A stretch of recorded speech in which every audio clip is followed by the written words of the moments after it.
Marfan syndrome is a connective tissue disorder, so all of the joints in my body are dislocated. I have difficulties with my airways and my breathing, and I've had around 20 plus surgeries for me to, 1, live, 2, for me to have my independence. I always joke volunteering is my sport, and my wish was that Chris Pratt would help me with the projects that I do for Seattle Children's. He offered up the experience to go visit him on the set of Jurassic World 2 in Hawaii. All of the proceeds that came in for the raffle went to the orthopedics department.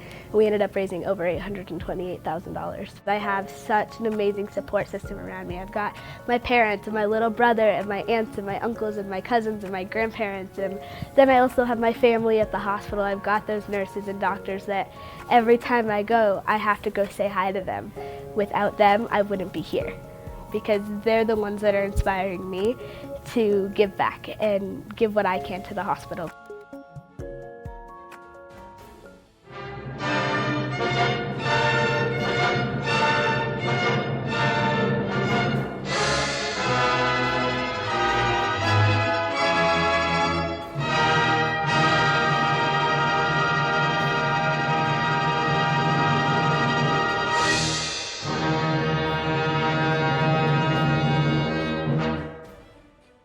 Oh, hi everyone, and welcome to the third in our marathon of streaming, 3 out of 8 games with the wonderful Greg. But before we go around and say hello to everyone, thank you very much. In the break there, we received another donation from In-Use. Make a Fey Moose, stats for a giant elk, follow the party around and kill everything. Greg, you can do with that what you will. Thank you very much for your donations towards Extra Life. If you've seen the videos in the break, then then you'll know what we're raising money for. Are these national videos, or do they come from the local guild? They come from the Extra Life website. They're part of their promotion pack. I just went and downloaded them all, and I tried editing some of them and nearly cried, and now I'm inflicting that on all of you. Extra Life, yes, that's what we're raising money for. Here's the link here. You can gift advantages, you can gift disadvantages. You can make us. Some of us have forfeits, which you can make us do forfeits for. I. That looks so dangerous, Sage. I'm going to disable now the Mark doing special voices, because Mark's not here to do special voices anymore, understandably. Without any more further ado, I'm waffling. You can tell I'm 3 games in. Let's go around and say hello to everyone. We'll go clockwise around the screen, starting with Greg at Grimjack21502. Hello, everybody. I'm very, very happy to be back on the Academy for this wonderful cause. Great group of players. We're going to be going through a bit of a nautical theme here for the Dauntless and the Petulant Child. It should be a lot of fun. Please, any donations that come in, know that they will be respected and appreciated, because they are going to such a worthy cause. So please, give what you can, and I will make it worth your while. A moose, you say? Hold on. I've got you. Back to you, Scrat. Thank you. So I'm nervous. Let's go round clockwise around the screen, starting with Staff of Sage. Sage, how are you doing? Ooh, I am wonderful. I'm a little nervous. Got you little butterflies from pregame. Yes. What's up? What should I be saying? Who are you? Where can we find you? Who will we be playing today? Yes. Yes, so my name is Sage. I'm on the Venture Maidens. I play Kara Brynhilda, your barbarian. And I also am currently running Descent into Avernus, also on the Venture Maidens channel. Oh, please, God, Cat, don't walk on my computer. Yes, you can follow me at Staff of Sage on Twitter, Instagram, and all the social medias. Fantastic. Thank you so much. Next around the screen, we welcome Honey and Dice. Oh, hi. Hello. I'm Honey, aka Honey and Dice. I am everybody's biggest cheerleader. I can be found on Twitter at Honey and Dice. I am the creator of the Embrace the Initiative workshop. I play on a couple of streams. Play basically a honeysuckle, aka Biscuits, on all the Uncaged Live fundraisers, and I do a princess on Princesses Save Dragons, but I'm very, very happy that you invited me to play today, and it's Veterans Day weekend. It's, a very special time for me to remember my father. So everything is coming together for me. So thank you all so much. Thank you for coming and helping us today. Next around the screen, we have Pruitt. Oh, hi! Oh, hello. I'm sorry. I'm just adjusting my camera just a bit. I'm Pruitt, one half of WebDM, where you can find our DM and gaming advice videos on Wednesdays on YouTube. I also run a game on Tuesday nights that is currently on hiatus, but should be coming back soon, hopefully. And which stars the incomparable Greg here as Elry Tossbottle, everybody's favorite halfling. So yes, there's that. You can follow me at JPru Inc. on Twitter. And I will be playing the Special Tactics Oceanic Research Mech, or STORM. I have many inputs and outputs for any kind of arcane charging. As they say, a port in any storm. Back to you. And I even screwed it up. It's No. any port in a storm. Oh, well, it's for the kids. Thank you very much, Pruitt. Tina! Oh, hi! Oh, hi, Scrat. I'm Tina. I should say it's Tina. It's Tina here on Twitch, and it's Tina TTV on Twitter. I'm a streamer, and I've been playing D&D for 2 years now. I'm still very much a noob, so I may ask some of you folks for help and say, so what does this one do again? Which one is the one with 8 sides? Help. But I'm very happy to be playing with Scrat the first time and with you all for the first time too. So. I know, Tina, I watch your stream so much. I feel like I've played with you before, but that's a lie. We haven't played together before, have we? I know. I'm delighted that we're finally getting to do this. So I play a gnomish chef cleric named Catherine Coral, or Cat Coral, who may or may not be styled after the American Iron Chef Cat Cora. We'll see, but she's a sweet old lady, and she's happy to be serving as the chef / dark doctor / barber / dentist and what have you aboard the ship. If you got a boo-boo, she'll sell you right out. Fantastic.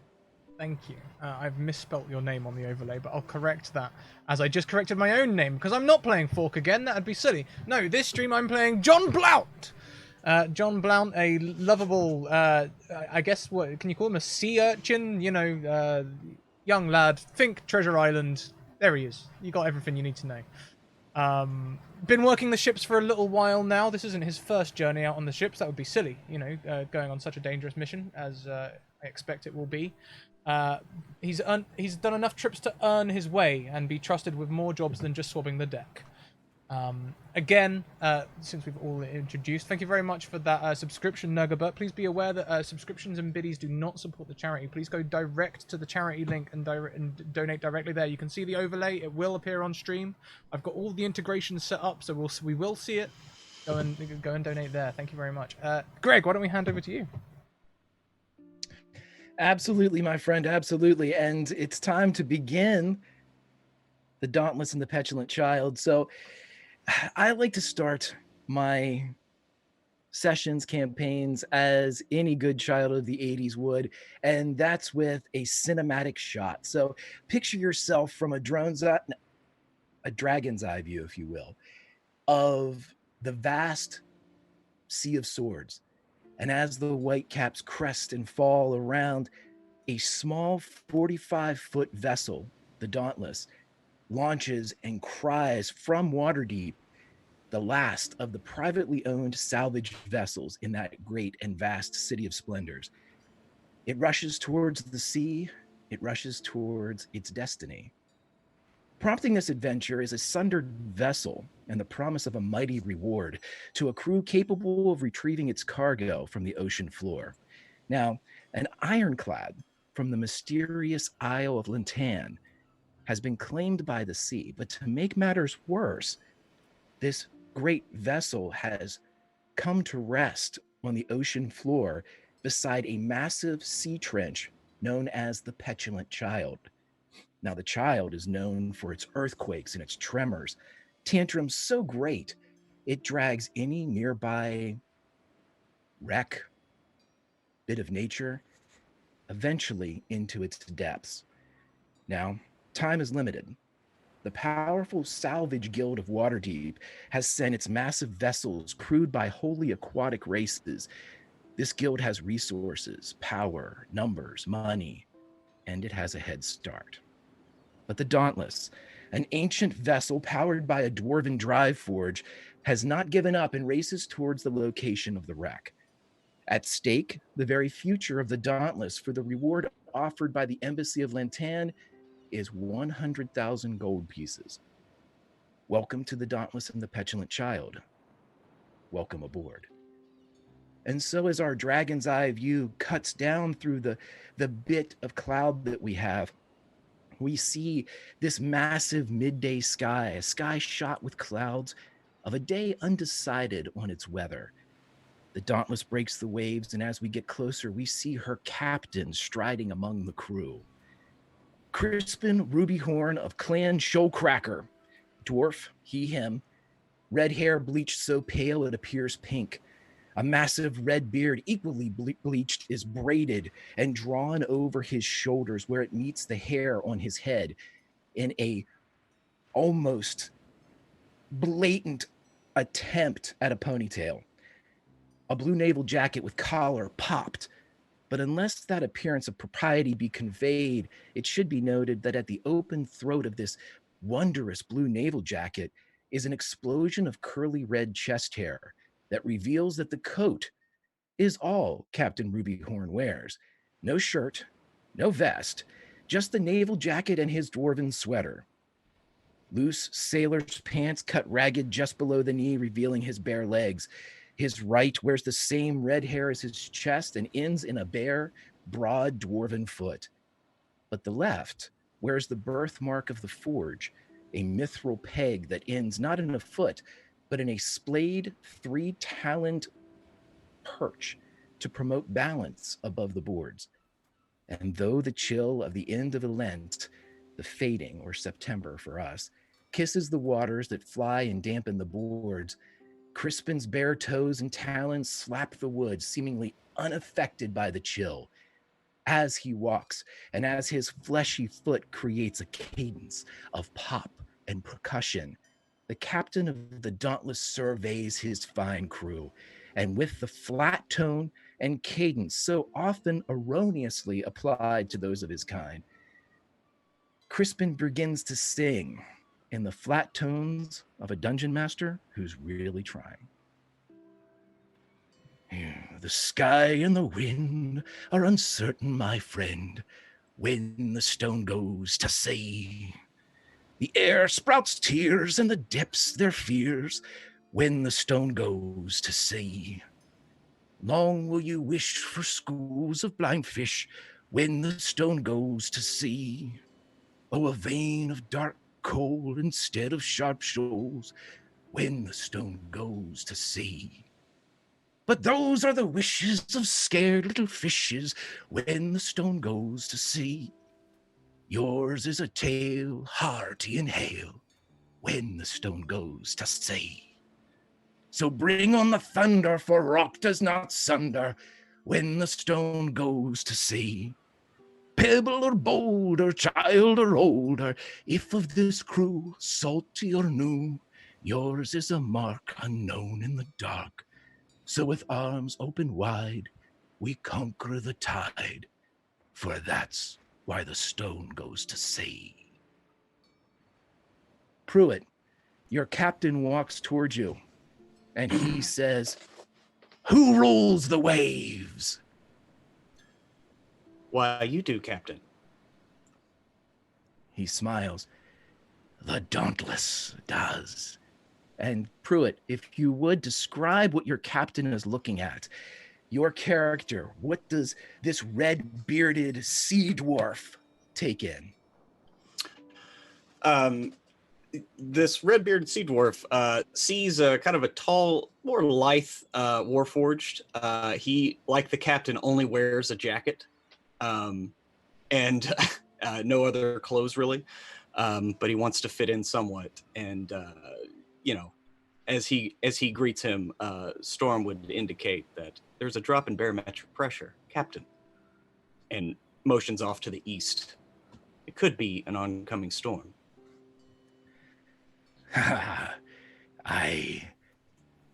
Sage, your captain turns to your character and says, "Who kisses the gale?" Oh, the Gale. Well, Gale was my cousin, so I mean, I imagine probably her mother, but you know, she's long since passed in. What kind of Gale were you talking about?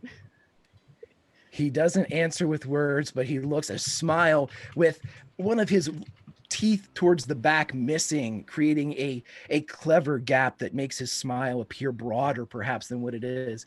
But instead of saying what he means, he simply goes,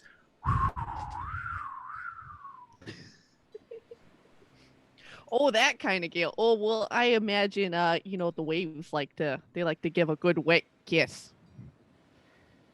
he would look up and say, the Dauntless. And what does your captain see as he speaks to your character? What are his old sea eyes taking in? So Silric is about 6.5 feet tall. He's a furbolg, and so he's got these kind of like goat-like floppy ears, this kind of grayish blue skin, and this bright paper white hair that's braided in all these braids of various sizes that have they're just kind of become crunchy with the salty air as they've been at sea, and just decked out in these like maybe like just a variety of furs that are like mammoth and bear, and it looks like he's clearly come from like some Arctic place.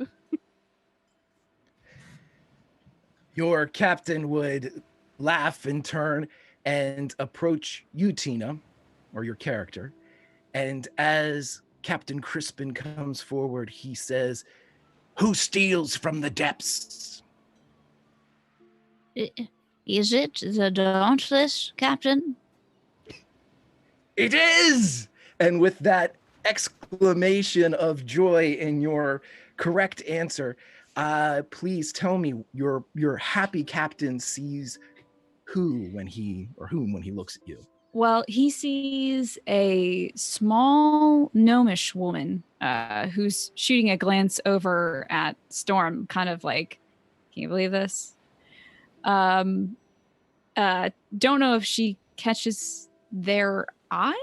I don't know what the facial thing about Storm is, but we'll find that out soon, maybe. But she is a gnomish woman, gray braids, chef hat, smells very strongly of onions and garlic. Like it follows her everywhere. I don't even think 1,000 showers could wash it off. Not even the sea can mask it. She is very oniony.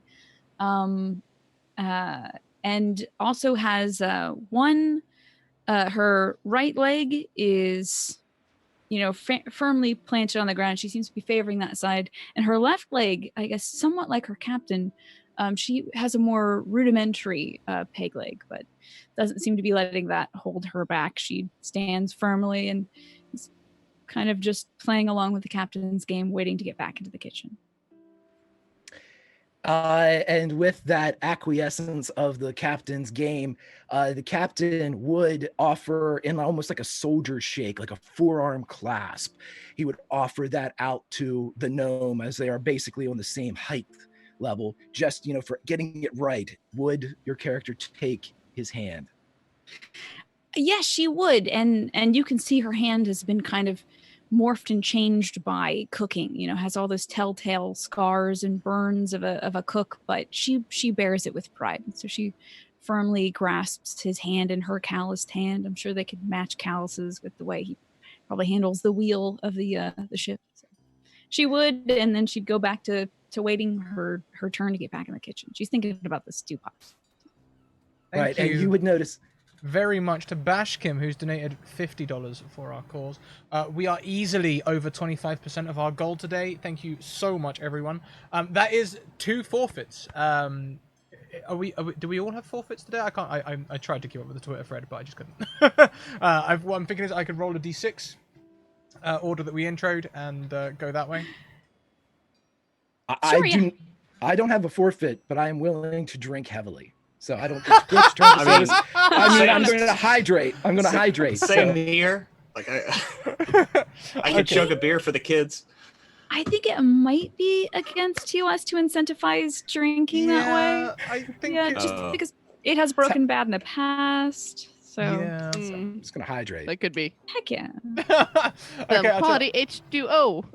I will roll some. So hey, who is Tina, me, Sage, and Honey? We all have I do, yeah.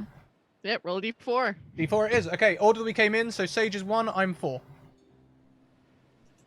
There it is. Oh, 2 of us. Yep. Well, okay, fine.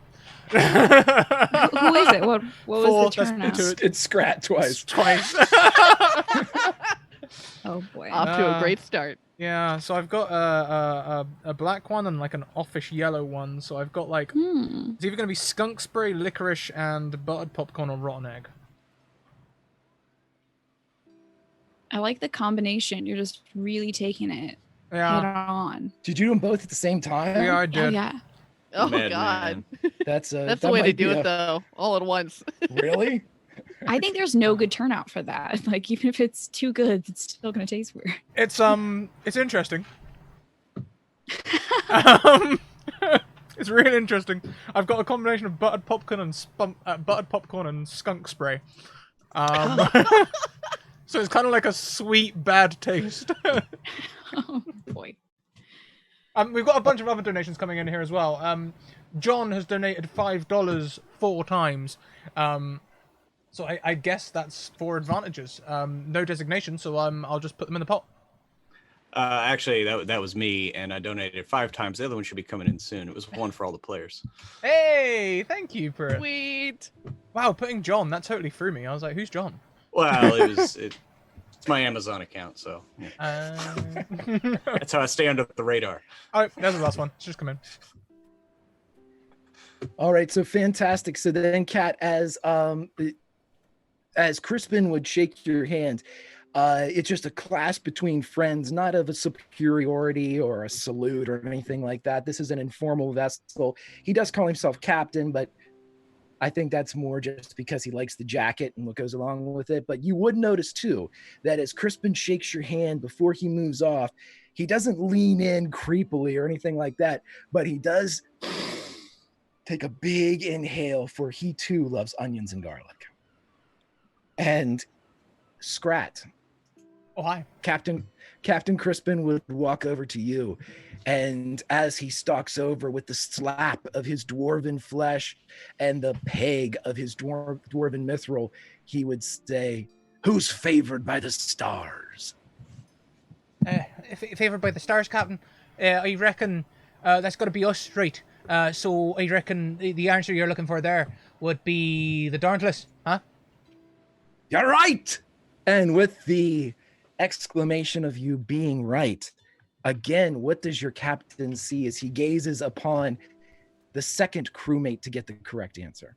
Oh, this is you know he's a classic like not stowaway but like a young sailor child, you know. So he's got the same cutaway trousers, loose white tunic, he's barefoot, toes look very dexterous, you know.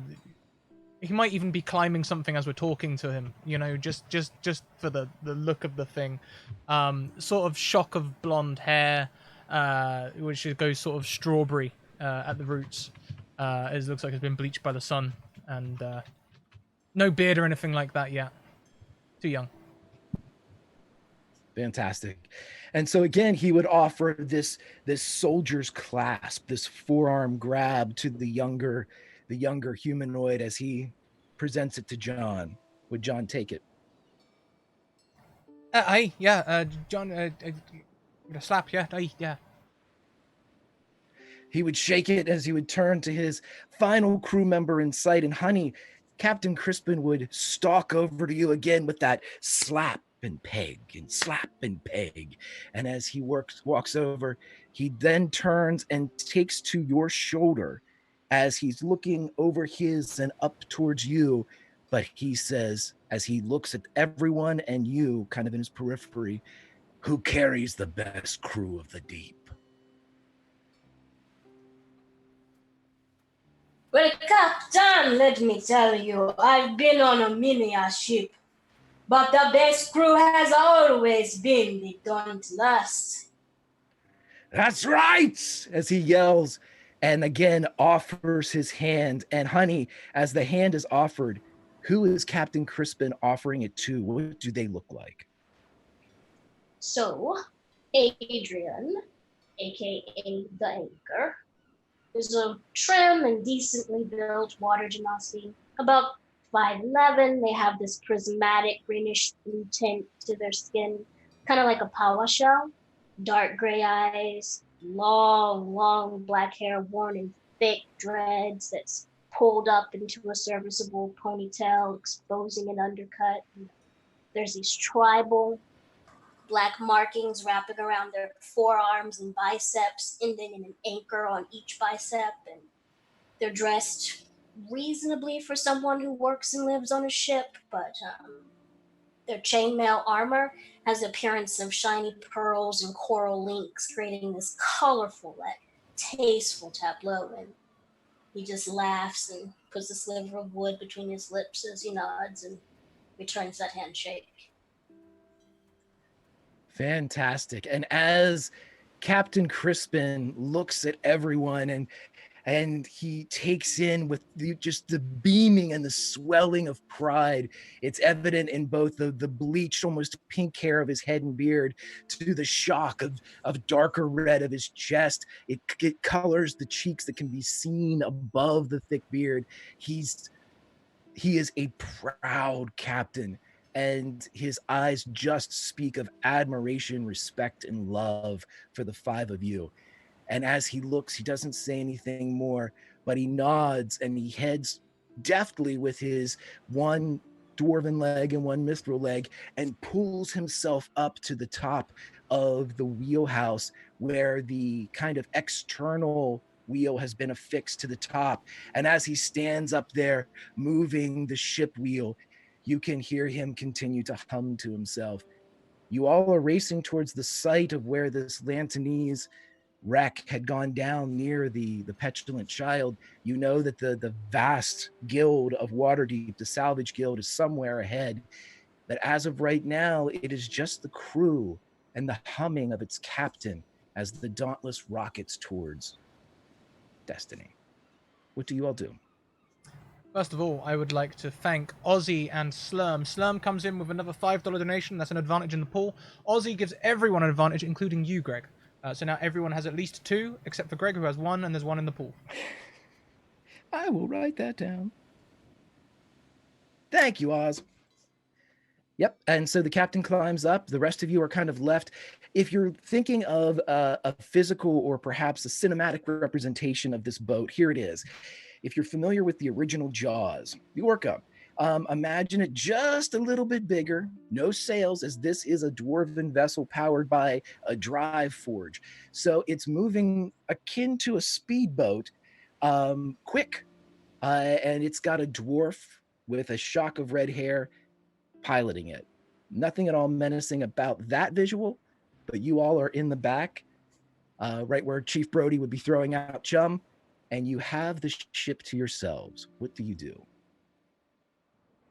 Storm would just be going along the sides of the ship looking for any kind of imperfections. I know that the captain constantly berates him for getting rid of the character of the ship, but he's always buffing and cleaning and using his various tools on his right arm to constantly fix leaks and things like that.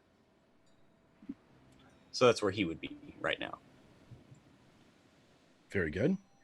And the rest of you?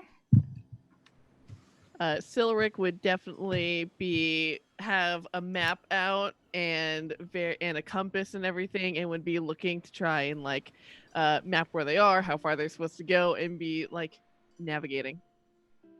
We'll get back to that, Siluric, then. Very good. Okay, as you're taking in basically the lay of the waves and the sun and getting the general positioning down, let's cut over and see exactly what our other two. Honey, Tina, what are the two of your characters doing?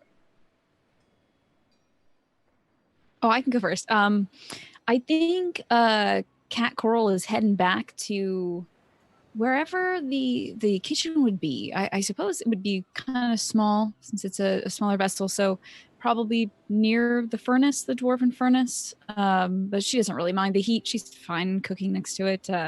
She's getting some provisions going just in case anybody gets hungry. She's going to make sure that there's plenty of healing tuna and mint jelly sandwiches for everybody. So she is just making preparations. She finds herself most comfortable in the kitchen, so that's where she's spending her time. Fantastic, fantastic. And honey, where do we find Adrian? You can see Adrian is sitting over towards the side so he can see off into the water. And he's carefully, polishing his trident and seemingly talking to himself as he carries on this whole one-sided conversation that's in time with the sound of the waves as they pass on. Yes, I did not mean to cut you off, my love, but the captain, he does this thing, and he sings, and he talks, and he asks questions. I know, baby, I will be home soon, but until then, and he's just having this conversation with the water, enjoying this time to prep his own weapons and so on, their own weapons and so on. Fantastic, fantastic. And so let's get back to Siluric. Siluric, I would like you to roll for me our very, very first roll of the game. And if you would, give me a, let's have a, give me just a straight perception check here.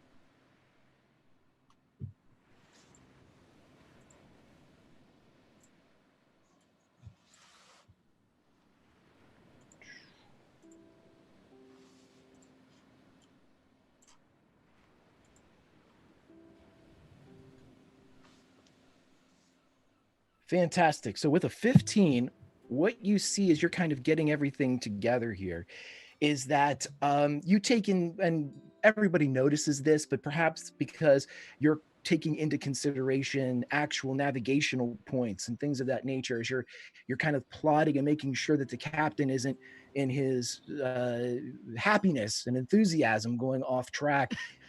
You do notice that one of the more predominant features of the Dauntless is a large crane that's attached to kind of the back flat area, and a large diving bell is attached to it. It is the only gnomish diving bell of its kind on the Sword Coast, actually anywhere, because the rest of them blew up. But this one works, and it is the kind of one of the predominant features of the Dauntless. And so as it swings, you bring yourself and step aside a bit as you're gazing at the sky and taking in your points. In addition to that, you see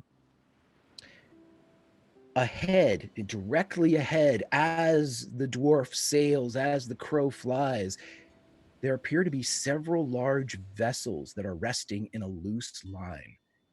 And also, just with your observations, though you weren't looking at it, the weather to the east carries a pink hue. So Silric will immediately run to the captain. Excuse me, but I've noticed something that's quite troubling. We're making quite a beeline for a number of ships, and over there looks like there could be some real disturbing weather on the horizon. So we better be awfully careful. I hate to get tossed overboard. Right. And so as and with your furball being tall, you're probably at his feet as he's at the top of the wheelhouse. And so the captain would simply do one of these. I'll see him. We're catching up. And he continues to just power on straight ahead with the Dauntless at full steam. Well, I suppose you know best. Hi! So could I make a nature check to see if I would know anything about like what would be causing like the pink hues? Is it like sure, a absolutely. storm on the I believe I also have a +5 to that.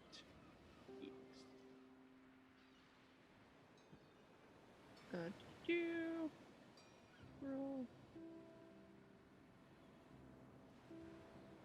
17. It certainly looks like a storm. This time of day, pink in the morning, sailors take warning. And the old adage appears to be correct. And so as you are rocketing through all of this, the vessels that you picked out before that look like basically raisins where the sky meets the sea become bigger and bigger until everybody notices. Adrian, you would see from your position manning your and cleaning your weapons and preparing them, they would see that there are dots ahead. The only person that probably wouldn't notice this would be Kat, because she is kind of under decks a bit by the forge. Storm, you would notice this too, as you would see these larger ships getting more and more detail and more defined as Captain Crispin fires you all ahead. And after noticing that this storm is taking hold on the east side, I think he would begin immediately telling everyone else on the ship, perhaps we should batten down the hatches and tie down any things so we don't go rolling in some serious waves. A paramount idea. I will begin fore and work my way aft. And he clomps off. Storm, as you would kind of climb out to the front, which would be like the hood of the Dauntless, you would hear Captain Crispin not laughing along with you. Tie it all down! As he's right in the back, you can turn around and basically see him on the top as he sees you kind of climb out to the front, and he keeps pointing out to these vessels. We're catching up! We're catching them, Storm! Yes, at quite a clip, Captain. Perhaps a reduction in speed should be warranted soon for the safety of the boat and crew. Speed, right. And you feel the ship go faster as he engages whatever it is that the drive is powered by. Kat, down by the kitchen, the cafeteria, you would hear the forge kind of as it draws up a little bit as more power is being supplied to the corkscrew turbines in the back under the water. The captain is giving her all she's got.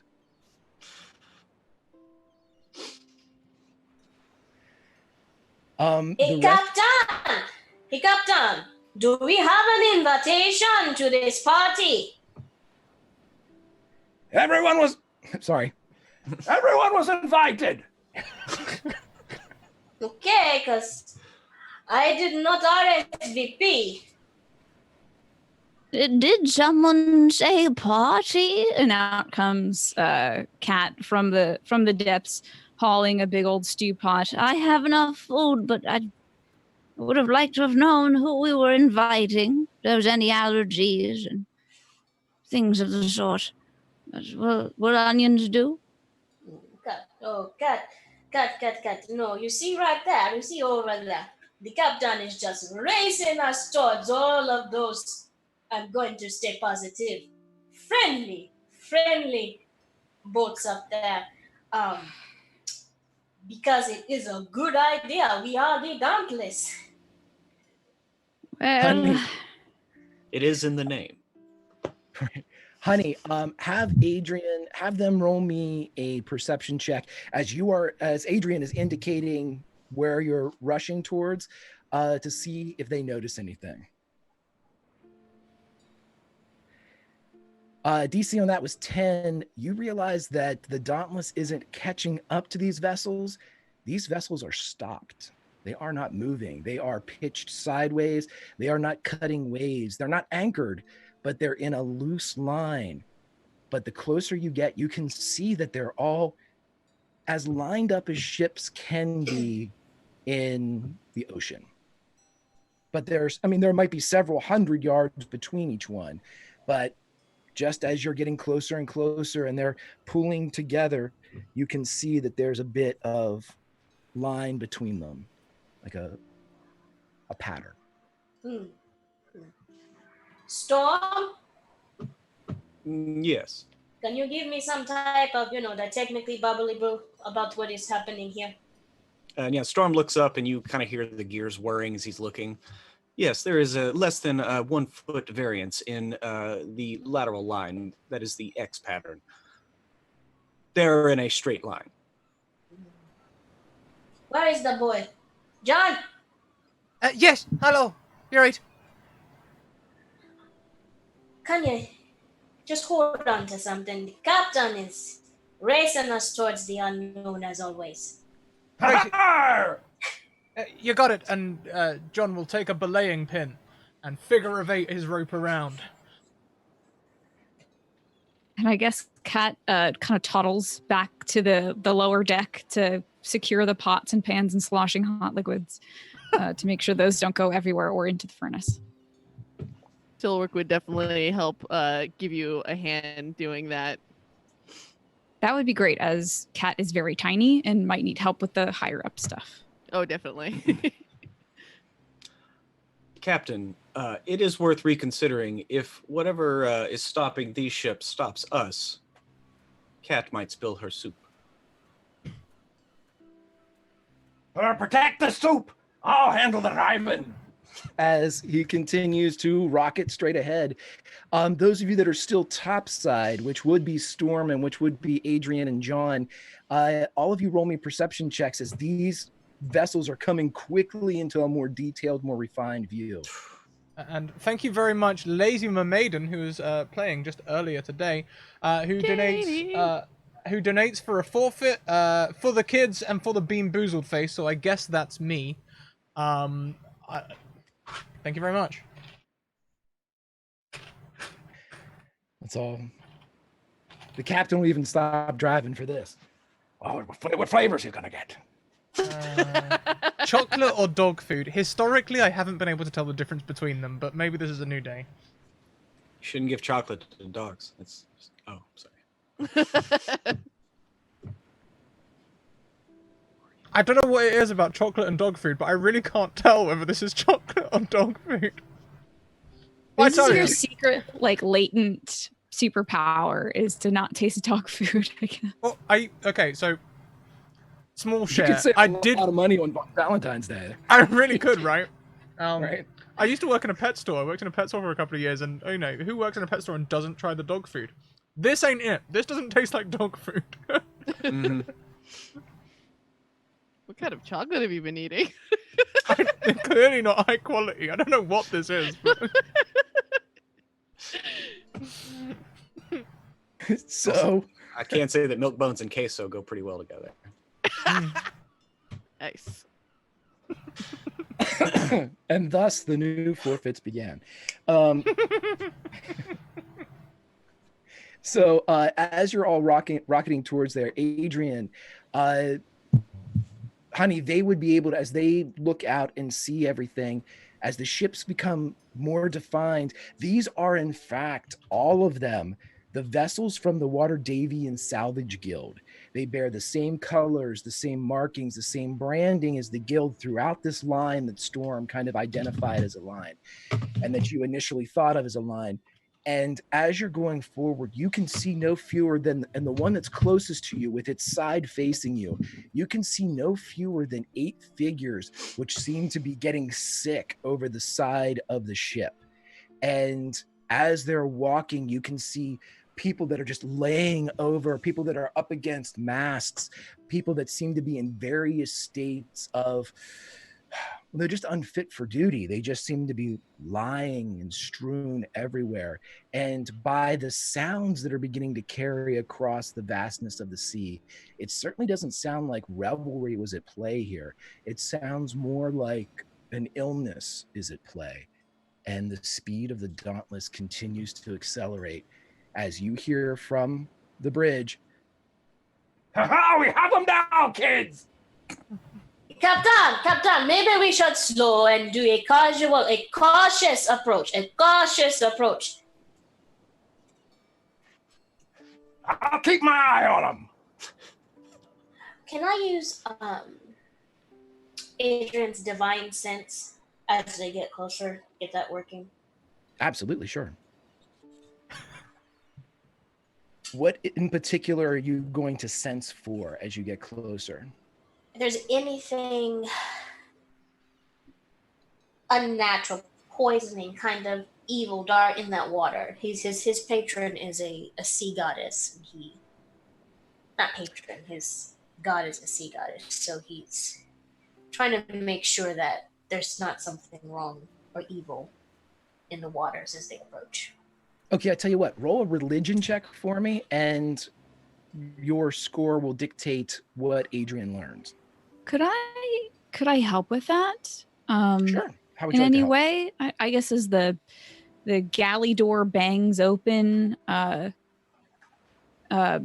Cat kind of catches something on the wind, a smell. And can she use detect poison and disease to assist in that? Absolutely, yes. So And we'll say that just as the two of you kind of bend your perceptions or bend your senses towards us, whether they be divine or one of the five, as you look at all this, is just when Captain Crispin takes the Dauntless past this like line of demarcation, this loosely formed line by the Salvage Guild, and as you rocket through, several things happen. We're going to say the cat, because of the way that you're doing this with your detect poison, you notice that the water almost immediately beneath you, which had been kind of like that very dark, deep water green, has now turned to a glowing green, undercut, but just beneath the surface, almost like veinage. And it's accompanied by spiraling helixed glowing purple. It's almost as if flares are being shot just 12 to 18 inches beneath the water as you rocket over top of it.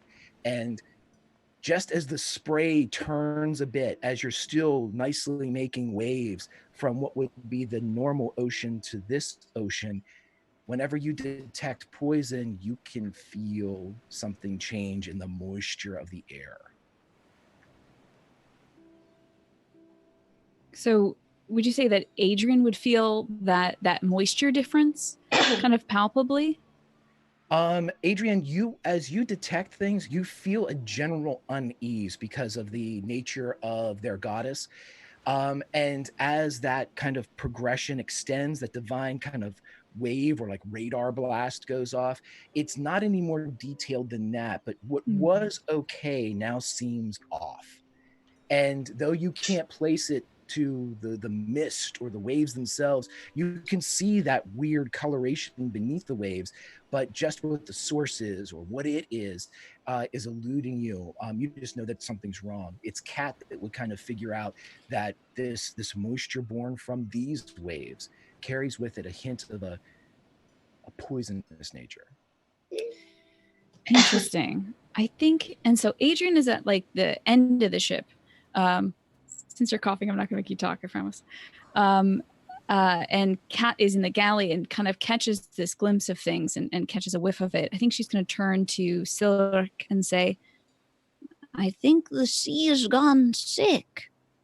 There's something strange afoot. Did you see that in the water? Over yonder, by the ships. And she's pointing out kind of the general area where all that strangeness is going on. I think I've got it going down here. I'll put the lids on everything and join you on deck, but please go tell the captain there's something strange afoot beneath the waves. And she starts slamming lids on stuff, getting ready to burst out of the galley behind Solric. And as that takes place, John and Siluric, you would all take in all of this as well. Storm, at your position as you're battening down things from fore to aft, you would run across and notice these colorations just beneath the surface of the waves. And as this is all transpiring, as you pass by that kind of last ship that is of the Salvage Guild, there is a turtle that is at the front of the craft, very bowed and gnarled even beyond just the general profile of the race. This is a large kind of growths on the back of the shell, and there is a large nautical communication horn, and the turtle begins to yell through it. What languages does everyone speak? Common and Gnomish. Common, Draconic, and Primordial. Common, Dwarvish, Elvish, Giant, and Orc. Common and primordial. Common, primordial, and a secret language known by many roguish types around the land. Right, it's not that one, but you do understand it, as does Storm and as does Adrian, as this is a primordial tongue that is being strewn through this large horn, this large kind of megaphone, and as it is yelled out, the turtle says, "Beware, beware, see a fresh death." Fresh death. That doesn't sound very good. Captain! Not long now, kids. We're in the lead. Can you please just stop for a second? We're going to win. They are sick. We are going to win. Just slow down, please. Yes, we are. Okay, somebody can go get him because I am about to go dump water on that engine.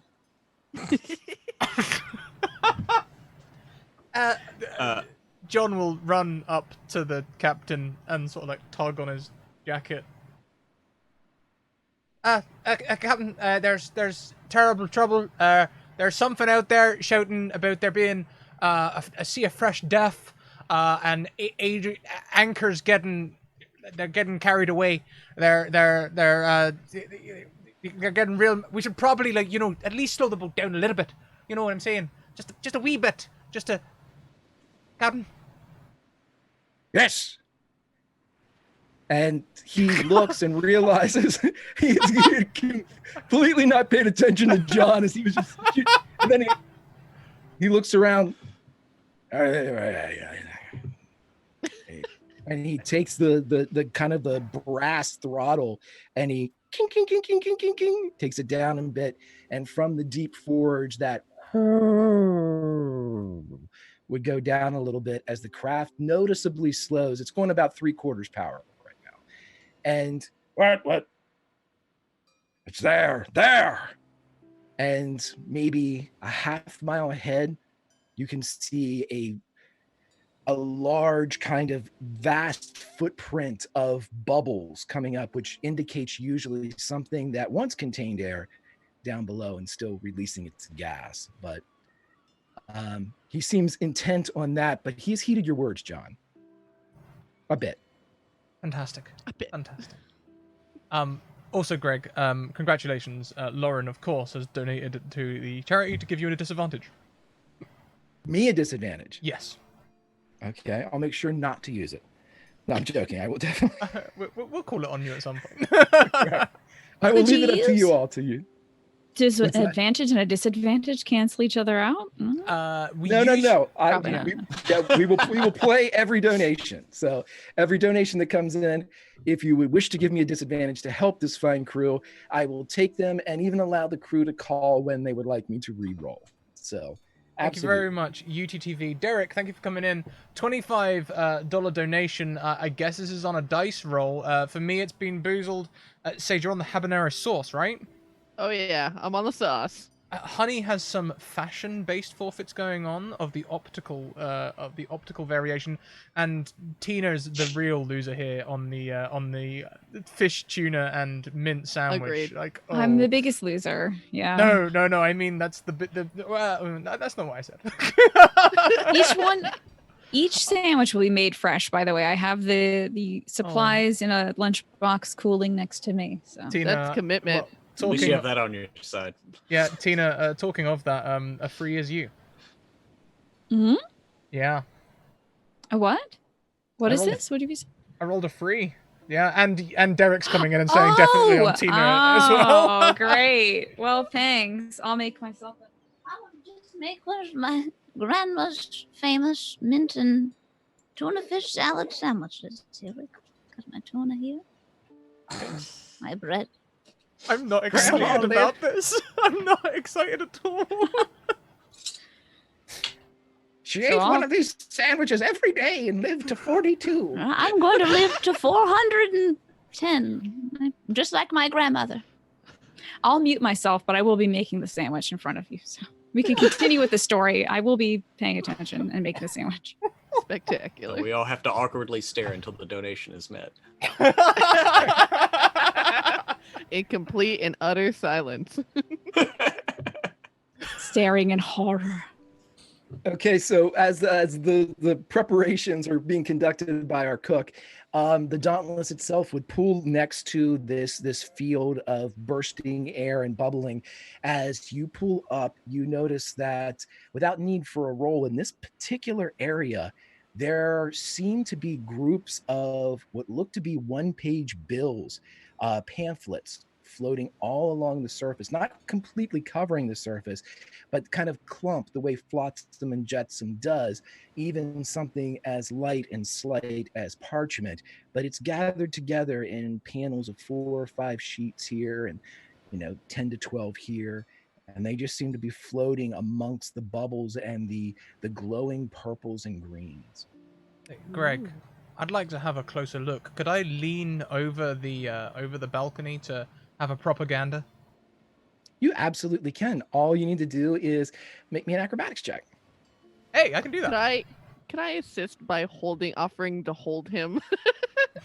Yes. If you would like to assist, it would be with advantage, but a 21, as is often the case when I play with Scrat, and he rolls ridiculously well for everything. It's so true. Yes, you are able to lean down and very deftly fish out one of these pieces of parchment. And as soon as you would realize that these are some of the bills that had been posted up and sent to the Salvage Guild, and your company, the captain, received a similar one offering the reward for the cargo of the ship, the Lantanese freighter that had gone to sunder in this point, and the reward of 100,000 gold pieces. However, with this one, as you look at it, you realize that what looked like kind of trim around the outside of it, because you speak primordial. God. because Real. If you'd like, I can eat it off camera. If it's upsetting to you. No, of course not. No. Just play it up for the camera. I wish this was all acting, but it's just a very interesting, savory, sweet combo that I'm still not used to.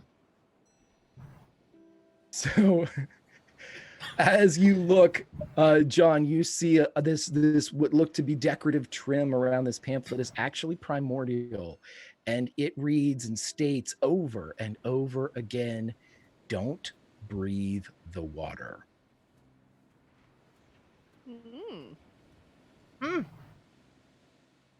Now, it's written in primordial, and I think I only know of one crew member who would even try and drink the water, breathe the water.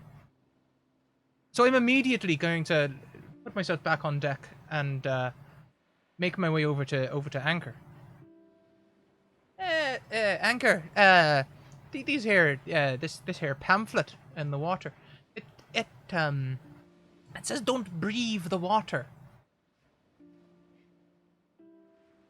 Well, that just goes in my paycheck. That's what they keep me around for, to go breathe the water. I mean, I'm sure we keep you around for more than that, but it's written in primordial. Look, I don't know many people that speak primordial, except for half of this crew, apparently. I see that.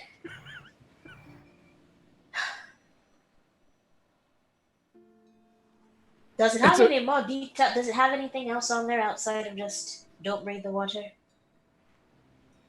It's about in the middle of this conversation where Captain Crispin lowers himself back down from the steering wheel and looks over at Anchor and says, "All right, you ready to jump in?" Oh, before we jump in, Greg, we've got Snake and Slurm donating another $5 each. That's another 2 advantages for the pool. But then Lazy Mermaiden comes in and says, "Sage, you better get that sauce." Bottoms up. Oh God. Lord.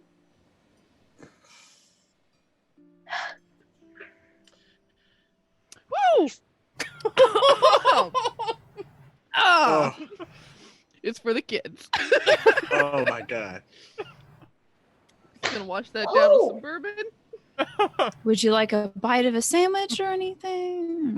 No, I'm good. I'm good. We're good. Did you just chase the hot sauce with what?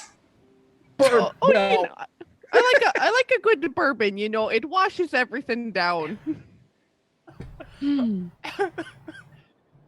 Just had At hot this sauce. point- Let's add some fire water to that. right. At this point, Sage could power a NASCAR.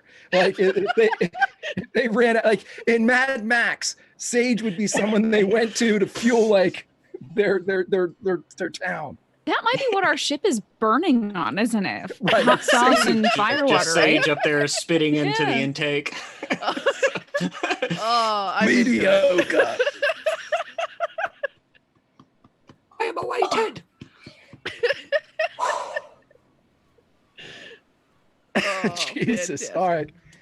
Okay. So as all of this happens, Captain jumps down and he begins to crank the great crane for the diving bell as it swings over the water. And he begins the preparations of getting ready to lower the bell. And everybody, for you, this would be something that your characters would know normally to be able to prepare for. But because this is your first foray into your character skins and, of course, into the Dauntless itself, here's where we have a bit of a mechanical talk. Each of you, because you are primarily a non-aquatic based crew, you are all given what are essentially crystal dwarven mining helms. Whenever the dwarves dig deep into the earth, they occasionally run into pockets of poisonous gas. So they wear these helms that go over that allow them to not take in this gas, which could kill them. And there's also affixed inside each of these crystal helmets a dwarven stone that provides fresh air for a specific period of time. These also act as sending stones so you can talk to one another while you have your helms on. That's your personal mechanics for all of this. The rest of your characters stay the same, no suits or anything else required, but I will give you a moment to deliberate. There are 5 positions in the diving bell. One of them, diver, is already taken by Adrian. They are the aquatic expert. They dive out. So diver is already taken. The 4 other positions are as follows. Comms. This is the person that will talk to Captain Crispin as he stays on the Dauntless. This requires charisma. The line operator that controls the depth and tether deployment of the diving bell. This requires intelligence. The pilot, this person has the ability to move the diving bell laterally in a 15-foot arc to avoid anything that might be down there. Who knows? This requires dexterity. And finally, reading the gauges of the gnomish diving bell to determine if and when the integrity of the craft is compromised. This is wisdom. The 4 stats again are charisma, intelligence, dex, and wisdom. Whichever of you think would be better or more suited for one of these positions, decide amongst yourselves, my friends. I mean, I could do charisma or dex, because I have both of those equally. I was just about to say exactly the same thing. Nice. I mean, also, like, Greg, do I need a helmet considering I don't breathe? You would need a helmet Valid. just to be able to talk to people. Oh, okay, cool. Oh, Yeah, you could wear that makes one and sense. the sending stone could. Yeah. So yeah, I could either, John, if you want to do comms, I can actually move the bell around. Yeah, sure. And I can do wisdom. I'm pretty good with wisdom, or I'm very bad at dexterity. I suppose I could do charisma. My character is a gnome, so with the gnomish bell, I don't know if there's a connection there. But if wisdom is your strongest stat, then I can cede that to you. Oh, if the buttons are in Gnomish, though, you should definitely do that because I do not speak Gnomish. What's the deal with the gnomish diving bell then? Is there any kind of gnomish like advantage that somebody would have if they were of that race? if you were going to, like, you're going to be reading the gauges then for the gnomish, I would give you advantage just because it is a logic inherent to the gnomish race where what looks to be completely off kilter would probably seem okay to you, just because the gnomes and their measure of invention don't necessarily go in a straight line, just if it works. And so you would be able to know that while the button to release and kind of regulate air would be over here, the actual gauge for it might be across the area. So it's just a little bit of we'll give you advantage on that one then. Okay, I like your argument. As long as it's good with Sage, that's fine by me. Because I'm totally. Okay, cool. I have a 10 intelligence. Does anyone have a better score? Otherwise, I'm happy to go just straight die rolls. You have 2 advantages. That's exactly. And 3 in the pool. I love it. I love that idea. So I think you should all do that. Yeah. Okay. So as it stands right now, I have John on comms, Storm the pilot, Siluric online, Cat on the gauges, and our diver is going to be Adrian. As this is taking place and as everything is being set up, you all have your helms. You're getting ready to progress down into the depths. The captain, by measure of his age and the fact that he is down a limb, doesn't seem to be concerned. He isn't concerned about Cat going down, but he has to stay with his ship as he measures the controls for the diving bell up here. But is there anything you wish to do on the surface or discuss with the captain before you enter the depths of the Sea of Swords? Greg, there's something I'd like to discuss with you. We've had another $100 donation, as well as the schmoose. We also have a request of a friendly schmoose seal to appear and help the party. This is a friend. Yes. Okay. A friend. The other information is they find evil underwater bats. Tasty. Evil. They find them tasty, or they find evil, or like they just discover a meal of bats. These are great. What are they? Bats. I guess. And then Cat fries them up. Aren't mantas technically like underwater bats? Oh, yeah. Pretty much. Yeah. Pretty much. You know? Yeah. And then John says this tastes like chocolate.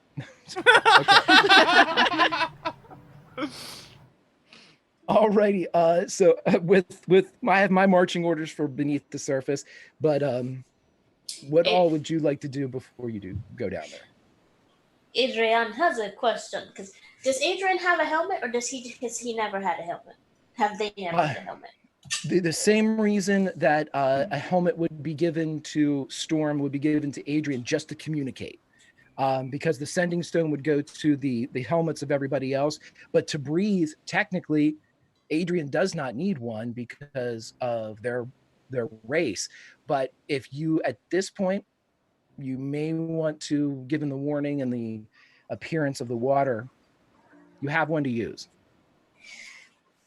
Hey, Captain, Storm, can you come and fix my helmet so it does more than the talkie-talkie, but it also does the breathing of the stale air? Because John Boy over there, he found out somebody took time to write in primordial, don't breathe the water. So if someone can help me fix my helmet so I can breathe like you all do, that would be very nice. Yes, I'm proficient in these systems. And Storm will go over and actually attach the air. Fresh air streams in.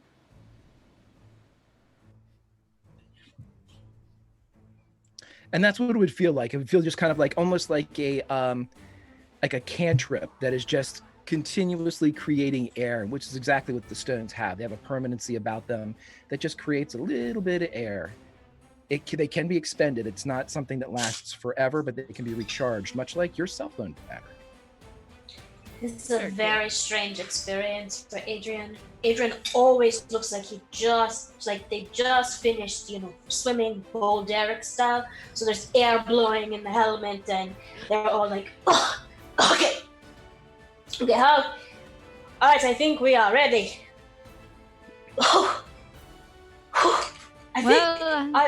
Does anyone ever get a little lightheaded when they're breathing in their own breath? How does okay, What? Oh, Anchor, calm down, calm down. Deep breaths, nice and slow. It's going to be all right. I'm going to be up here on the buttons, and I'll be keeping an eye on the captain, and I'll be able to hear you even as you're underwater. Nobody wants a sandwich to pack with them down there. You might get hungry, so I have plenty if anyone wants. Oh, and Tina, Kat will be going with them. So Kat's in the bell. In the bell. I In thought the the bell was a bell. Wowie. Yeah, you're all in the bell. Am I like piloting the bell?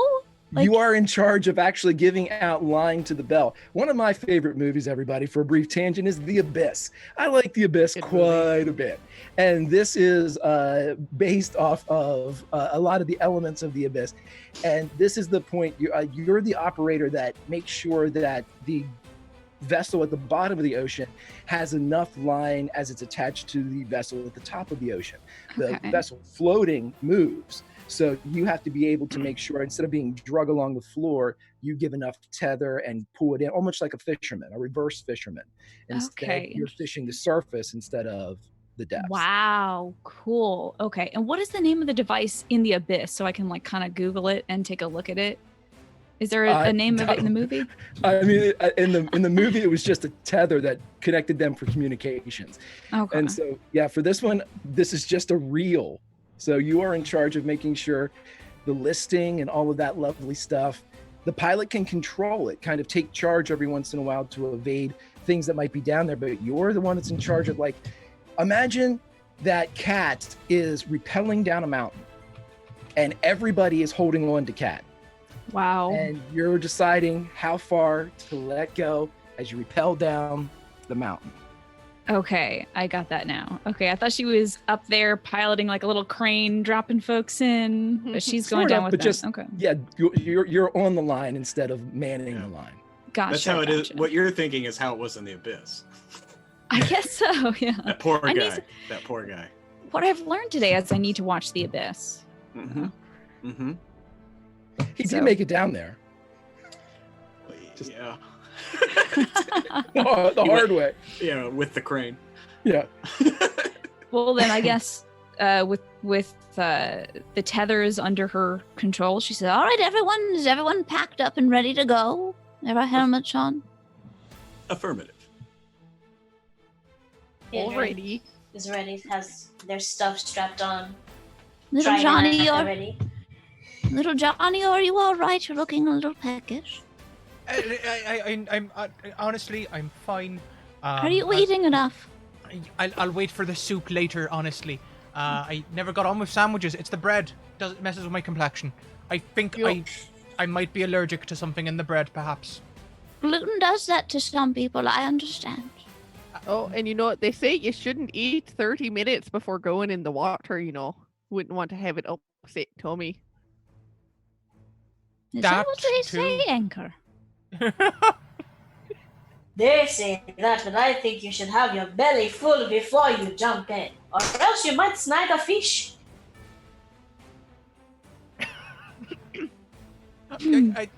Either way, honestly, I think that I'll give it a miss for now. I'm not really very hungry, you know. I'm good, honestly. All right, I'll save your portion for later. This is that moment in the movie where this discussion takes place, and it seems poignant as everybody climbs into the bell and the camera, independent of character, moves back into the crew quarters, and we find Johnny's crew quarters, and there are several empty cans of dog food, and we know why he's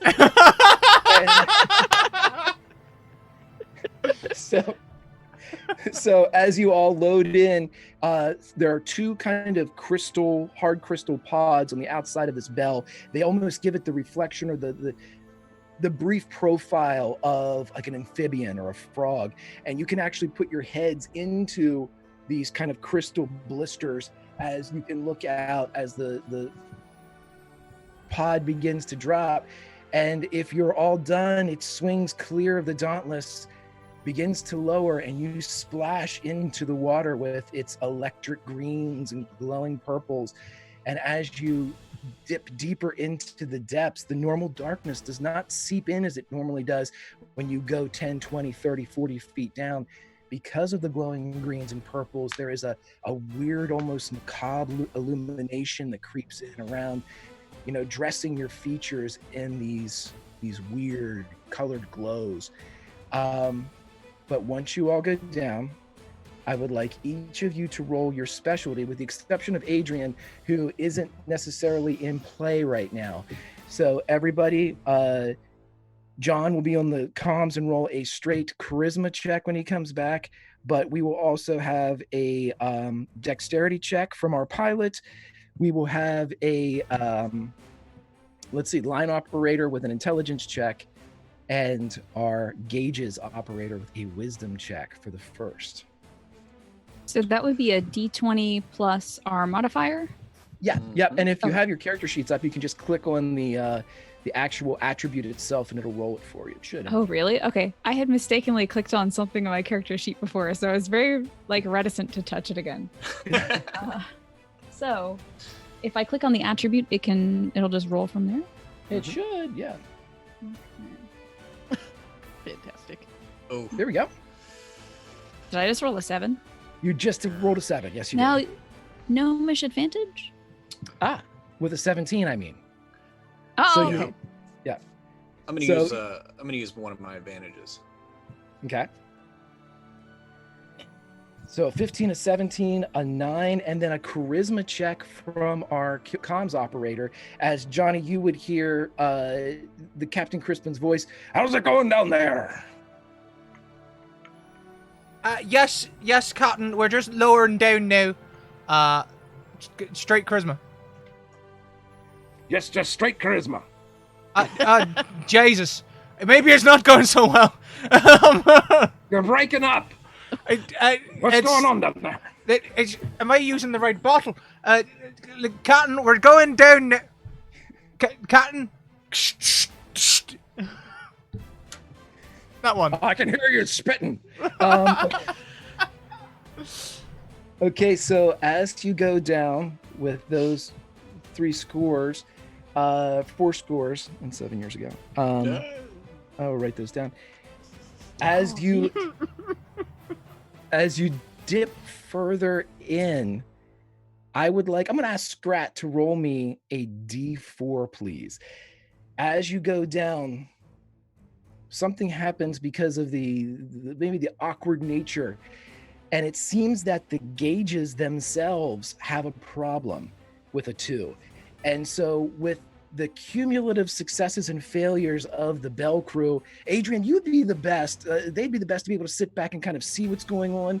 And you've witnessed smooth operations from the Dauntless dive pod before. This is not one of them. You see kind of confusion and hitches and giddy ups and, a beat too late to flip a switch. And, then of course you hear Johnny, hello?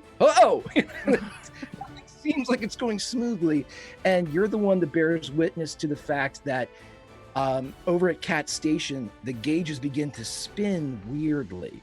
Cat, what this means for you is you'll roll your next roll. It would have been a disadvantage, but it'll just be a straight roll for you. Okay. And I will also let you know this. You begin to get deeper, but the darkness does not persist or increase. There's still that constant glow of green and purple.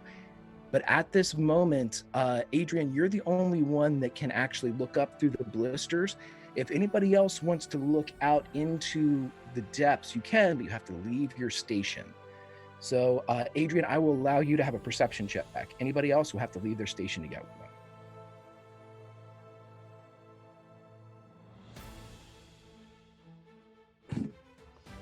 Storm continues to pout because he follows orders. Working on it. Sticky buttons. And Johnny, every once in a while, you just hear,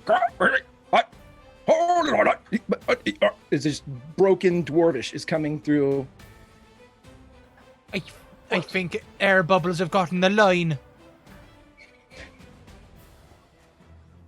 With a 14, you look out, Adrian, and you see, you're the perhaps even, and I'm not speaking or taking agency away from your character, but given the nature of Adrian, they would probably be more at home with the landscape of, or at least equally at home with the landscape beneath the waves as they are above it.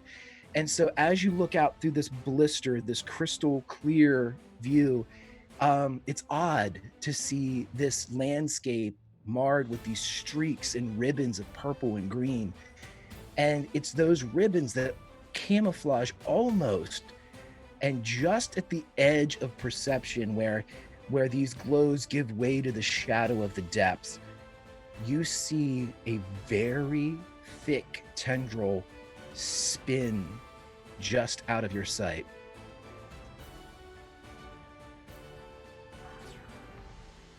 Nadrian is in the bell as they go down. They're just watching right now, correct? They have no roll to it because they don't have to get out yet. Okay. Correct. Adrian is just going to squint for a moment and go,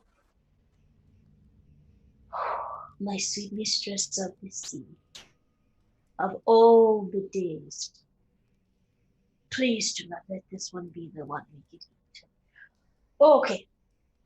I think I see something up ahead. What is it, Adrian? What do you see? It's so thingy. It's a wiggly thingy. I hope it's not a And they look over to John for a moment because John is having a hard time. And he's like, oh, it's fine. It's just fine. And then just kind of under their breath to Cat. I think it's something with tentacles. Tentacles, you say? Just had a huge donation come in from Uber Orc, $150. Thank you very much. They haven't put anything with it, but I think that deserves at least a forfeit from all of us, minimum, right? Like Certainly. Down the hatch. Oh. Go. Oh boy. Watching you eat that, Tina, is a new experience for me. I better just hydrate.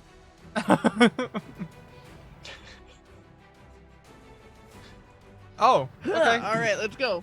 Okay, yeah, rotten egg. Great. Yep, that's it. That's the ticket. Rotten egg. No confusing the flavor of this one. Oh yeah. Oh boy. Okay, so as you all descend, Adrian, you are aware of that you would probably, where you saw this ribbon and this tendril going across at the area of darkness, as you go down, you realize that that's either above you now or following, but you would have to maintain and kind of keep looking. Are you going to stay at that station, at that blister of crystal? Is it possible for them to move to the other blister to look through that one as well? Yep, you have total agency and independence in here. You're not at any station. So Adrian is doing their best to keep watch through both of those things looking alternating. Okay. As you're running back and forth, honey, as Adrian's going back and forth, just to give everybody a kind of an idea of the inside, it's a circular area where everyone's seated at their various consoles, and there's like a moon floor in this bell that's just the water, like a moon pool. You can dive into and out into the ocean by an absolute open space at your feet. You have a ring around it where you all sit and everything, but Adrian would be jumping over this moon pool, looking up at each crystal blister, trying to get a better idea of what they can see outside. So as it goes down, I'd like you each to roll another one of your checks: charisma, wisdom, intelligence, and dex, as you are proceeding down. Ooh. Man.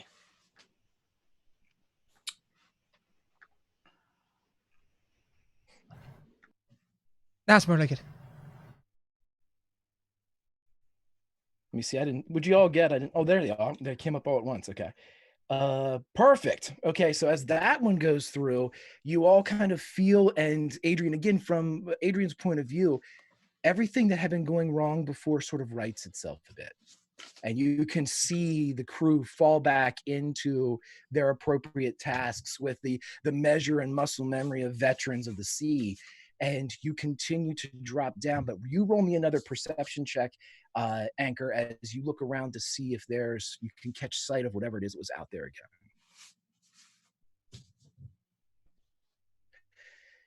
And you don't. As you leave one of the blisters and move over to the second, you hop back over, and just as you look out, you see this thick appendage smack the side of the diving bell. I need everybody inside to roll me a dexterity saving throw.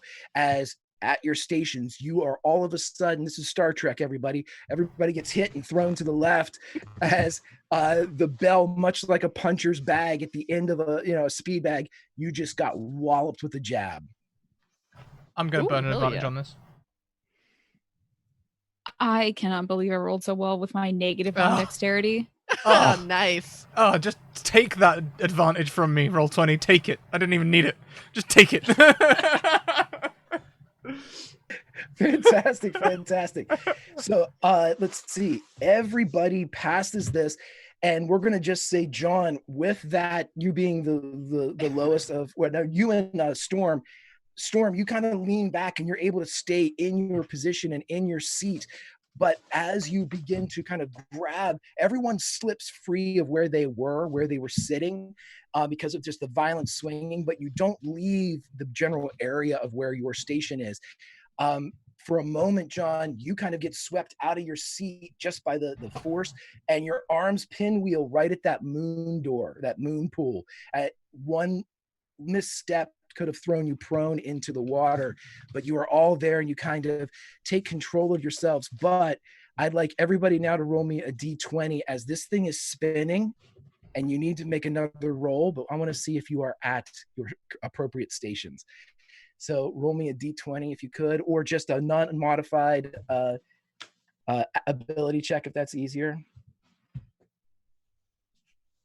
Pruitt, Sage. Pruitt, John. Long may my good luck rain. God. Long may it rain. A 5. Wop, wop. Okay, so here's how this is going to work. We go backwards to forwards to see exactly whose position everybody ends up in. And so, Tina, Kat is knocked completely out of her station. She goes rolling. She doesn't go prone, but she's away from where she needs to be. And as it moves in, Pruitt, you have managed to maintain your position at the pilot station. However, now at the gauges is John. Oh, now at the line operator, Sage. Siluric is at the line operator, carrying the ball actually down. And Adrian, previously you hadn't been doing anything, but now you're doing the comms. And as you get there, you can hear the captain, "What's going on? You're spinning. And so for the very last time, I would like the following rolls. Pruitt, give me a dex roll. John, give me a wisdom check.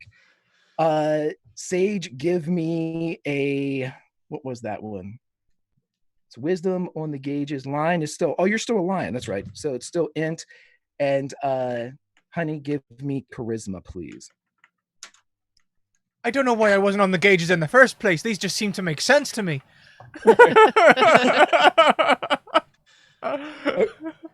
Okay, fantastic. So everybody, you managed to be able to do your task as the bell goes down to the surface, and you feel it not smash against the bottom, but it drags for a minute. And for a moment, you see sand from the floor of the ocean pop up through the moon pool. But Pruitt's able to Storm's able to kind of pull back that 15 feet of line, working in conjunction with the line operator as you all reel yourselves back up and you come to rest. You're still spinning, but as you are all able to realize how close you are to the ocean floor now, through the blisters, you can see a massive shape off to your right.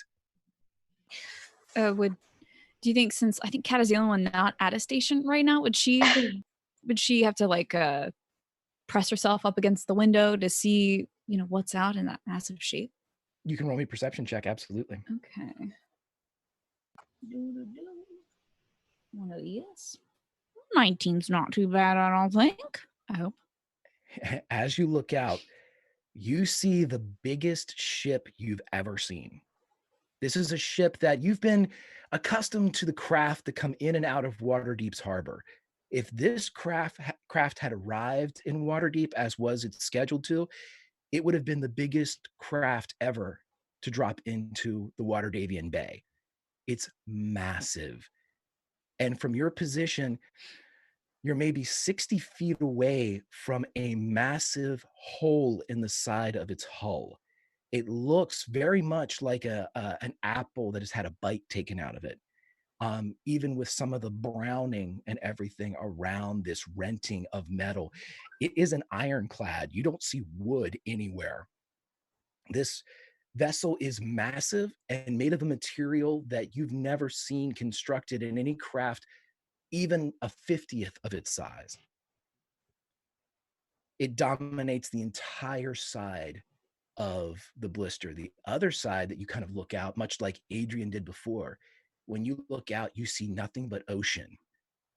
And when the bell kind of rocks a bit to give you a look at the ocean floor, you realize that mere 50 yards to the other side of the bell, it pitches off into the abyss known as the Petulant Child. Well, I have good news and maybe less good news. The less good news is that we're very dangerously close to the abyss. But the good news is, by Masaharu Morimoto's beard, that is the largest ship I've ever seen in my 88 years. It is enormous. And she conveys that there's a big, huge hole. It seems like it has a bite taken out of it. You did say it was like browning around that crater in it. It looked strange. It's it hasn't been down here long enough to rust, but around the bite, if that's what it looks like, but yeah, it's kind of as if the metal itself around there has browned. Right. And that is, how far away is the ship? Like 50 feet away? 60 feet away, and then about 50 yards on the other side of the bell is the drop off into the Petulant Child. Okay. Alrighty. So she lets them know how far away each of those are so that we can calculate our plan of attack. Adrian on the comms. Hey, Captain, she says we are very close to the naughty baby. What is it called again? The Petulant Child. The tantrum thingy. And she sees a big boat. A big boat. Now, you bear witness, Adrian, as they're listening to the captain respond. The captain asks first about you. Are you all right? You're spinning. Is everyone all right down there? Boy. Any damage? Is everyone all right? I believe I'm all right, yes. Quite fine. Yes, all systems are optimal. Everyone's all right and no one's hungry. Okay, according to our lovely cook, that everyone is okay and happy and not hungry. Okay, all right. Okay, we'll get in there and find what we need, but get back out. I don't like the look of the sky, and the sea is strange. And for the first time, Captain Crispin seems to have noticed that this is not the same type of sea, that there are purples and greens in it. It's if he was blinded by the fact that finally he could beat the Waterdavian Salvage Guild. But now when faced with having his crew down below and a moment of introspection on the surface, he seems frightened. So, Captain, you have noticed the Sea of Fresh Death as it was illustrated to us. Hey, Captain, Storm wants to know if you finally noticed that we are in the water of the dead. Yes, it looks strange. It's not good. Hurry. I don't like the looks of it. Hey, Storm, he's like, oh, yes, hurry, I don't like the looks of it. Well, At least his powers of perception aren't in question. I'm just going to let that one hang. I don't know how to make that not sarcastic. Okay. All right, Captain, we're going to go look at all of this, the big boat, and we'll come back with all the stuff that you want. Stay safe. Don't go in the water. Right. Be careful. Crispin out. But you can tell he's still there. You can hear him humming. It's like he forgot to hang up. Did Dad butt dial us again? Right. Dad, lock your phone. They call that a dirty Giuliani. Oh, sorry. Oh, God. I don't want to get political. My bad. Anchor is going to hang up the comms and says, okay, so he's scared, which is a good thing. It means finally, maybe, little bit upset. But we did get hit by a giant sea spaghetti. So, proceeding with caution. Well, Kat did say that something maybe took a bite out of the ship. Yes, it looks strange, a big hole, but it's all rotten around the edge. I don't know what could do that to a big hunk of metal. Perhaps something that has a large tentacle attached to it.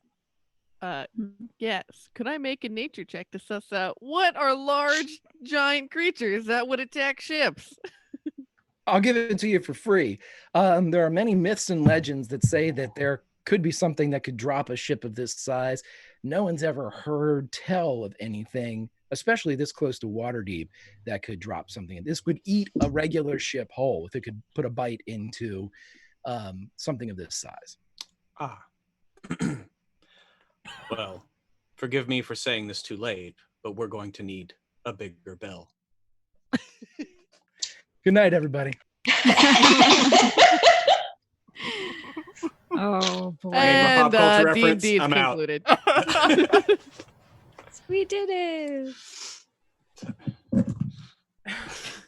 I'm not dropping my Blue Yeti. It's too So, will we need to leave does anybody need to stay in the bell to man their position? That we're all going out to dive. Okay. I just am afraid that something is going to snatch this bell and drag it and the ship it's attached to into the chasm. But I guess if somebody was in there, there's no way they could stop that anyway. They would just get dragged there too.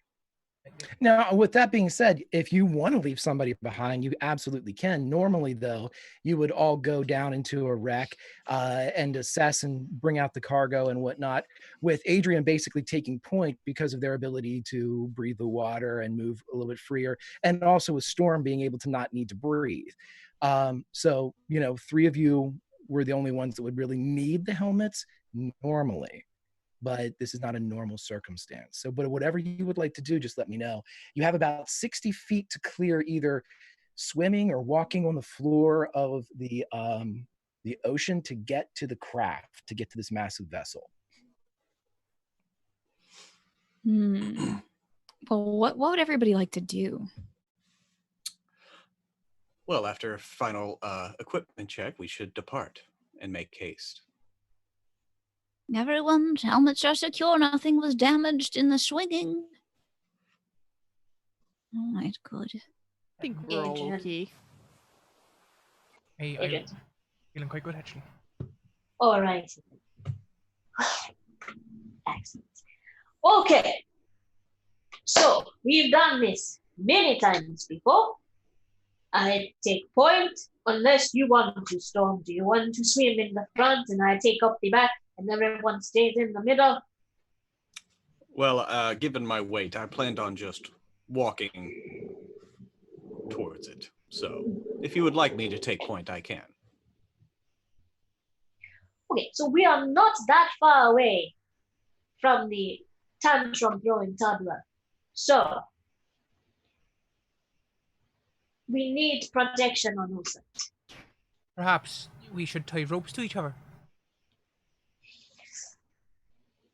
Well, that is a pretty good idea. I have got some rope in here. And I think Yeah, I've got hemp and rope and stuff from my explorer's pack. I could Start tying everybody up like little presents and tie it in the back and secure it. I mean, Here's where Greg, the DM, will pop in real quick and let everybody know. Everybody but Adrian is going to have a movement speed half of what their normal movement speed is, either swimming or walking. Adrian, I believe you have a 30 swim speed. So you're going to be vastly outpacing anybody else. So keep that in mind whenever you're establishing your marching order or whatnot. Do you think Adrian might be able to swim pretty much unfettered with a small gnomish woman attached to their back? Who weighs, I don't know. Yoda? Yeah, like a little backpack Yoda, basically. My gal's only like such and such. Like in Mommy and Me swim classes when you have the toddler. I reckon 35 pounds on your back, you know? And in the water, what is that? 15? Right? I weigh nothing at all. no, Adrian, I know you were like, I know you're like quite a natural in the water, but I reckon I might be able to keep up with you. Is that a challenge, Little John? All right, if you want, yeah. All right. I'll challenge you. All right then. Cat, do you want to get on my back? I would love to, Adrian. I'll be the anchor. That is so funny. Okay. I'm sure they have done this before, but if no protests, they're just going to help get There you a cat strapped over. With her peg leg, I feel like she would be really hindered if she was trying to move about swimming or walking on the bottom of the seafloor. So Valid. I think they've had this relationship and she's recognized like this is my one way to be useful down here. Anchor has modified how, their quiver is strapped so Cat can get in and put her legs in her peg. The quiver's like stirrups. I love it. There you go. I love it. Yeah, you two have absolutely done this before to the point where one of the quivers has a little slot for a foot to go in and the other has a slot for a peg leg. Yeah. It slides in, so it's locked in. Okay, so let me, just so I know what you all are doing. Kat, are you just riding across? You mentioned a rope before. Are you kind of like leaving a guideline behind you? Is that what's going on from like the bell to the I will let you know this mechanically. If you do leave a guideline, anybody like Storm, for instance, that's walking along the floor, this would help increase movement speed because they'd be able to pull themselves basically from wherever you attach it to the bell and vice versa. Would it hinder Adrian in any way? Their movement speed? No. If you're kind of like unfurling a rope behind you. Mm-hmm. No, in fact, it would make it faster as you, it might have drag, but it wouldn't be anything noticeable. So okay, then Kat would do that. She would, as Adrian is kind of speeding through the water, she's just sort of unrolling this rope, kind of like reverse fishing, Mm-hmm. and watching the others, the darkness. Yeah, John's gonna give it his really best bet to try and beat Adrian. Now, the way I see it, my movement speed is halved to 15. I can dash once for a speed of 7 feet, and I can dash again using my cunning action for another 7 feet. So I'm not quite as fast, but I can get 29 feet of movement, which is pretty good. Gotcha. Right. So we're gonna call it, and with the Kuroda or Yoda or whatever we want to call Cat riding, we'll say that reduces everything to make it just about even. So I do need to know that what's everyone else doing? So as far as Solaric, are you staying with Storm to swim across, or we have everybody else racing? So what are the two of you doing? I know that Storm's walking. Before that, we actually hop into the water and start making our way. Silveric would cast Detect Magic, and then being a large hulking fellow, would opt to swim. Gotcha. And Storm is actually going to cast Expeditious Retreat, so I can use my bonus to move. So that means that I can move 45 feet around instead of the 90. So, Yeah. hopefully if John is trying to race Adrian, Storm just like does the straight man where he just beats them while not trying thing. he's just walking is like Right. We'll see how that plays out. Yeah, we'll see how that plays out when we hit the water. Okay, so that's everybody's plan. So let's stick with the quote unquote point guards as they go in. I want an athletics check from both John and Adrian as they hit the water. Now, I don't suppose that I could convince you that slipping through the water using our agility is a dexterous action and therefore acrobatics. No, you can roll me in athletics because you're gonna nat 20 it anyway. So I have to. You're the last person I'm giving any type of leniency to. Yeah, valid. Oh. The tables have turned. Yeah, wow. Okay. I'm really glad I didn't call my advantage. I was tempted to. So as everyone hits the water, Adrian, like a water genasi born, you start cutting through the water. And Kat, as you're kind of spooling out the rope behind you, you see whether it's just the immersion or something puts a hitch in John's giddy up as he kind of floats back real quick and immediately is out of the race as Adrian cuts ahead of this situation. Everybody's still illuminated by these green and purple ribbons, but it quickly fades from detail to shadow deep down in the water like this, even with that illumination. I need as soon as now, Solaric, as soon as you hit the water, it feels colder down here, but not uncomfortable. You're able to swim and you're able to move off. I need as soon as you hit the water, Storm, I need you to make a perception check for me, please. Affirmative. Oh, there's that nat 20 that Scrat was supposed to get. I took stolen.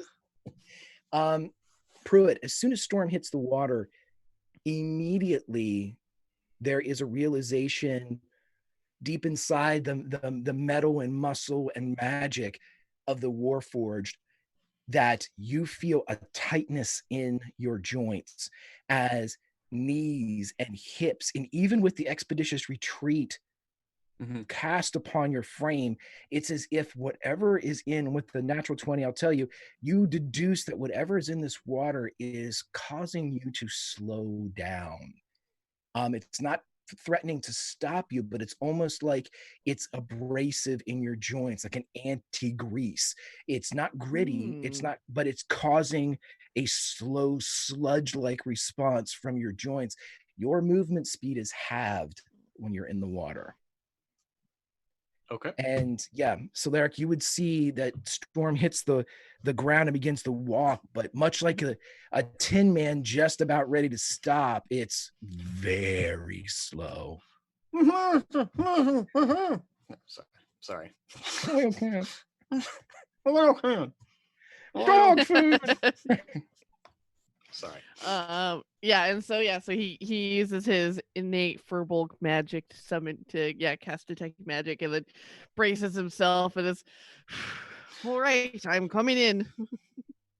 Once you cast detect magic, there is no defined school that pops up to tell you, oh, this is enchantment or this is but everywhere begins to register and glow. How would this look to your like how does your detect magic work, or maybe what is the flavor of this spell for your particular character? Because everything registers.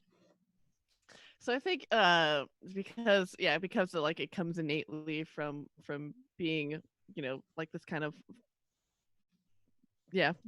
kind of naturally magic creature, like just the vibrancy and the saturation would just be like up to 100%, and like it would have everything would, especially if with everything registering as magic, it would almost be a little bit like on acid, where everything just starts to kind of like wobble into each other, and like lines get very wavy. And so yeah, with this trippy aspect, as soon as you start to see the greens and the purples become wider and more off spread. You can see yourself illuminated in this like magic realization as you continue to move forward. In our current marching order, we have at the very front Adrian ridden by Cat, we have John, we have our Furbolg, and then we have Storm kind of pounding along the very fine white sand at the bottom. I'd like you all to make perception checks. Tell me if you get above a 10.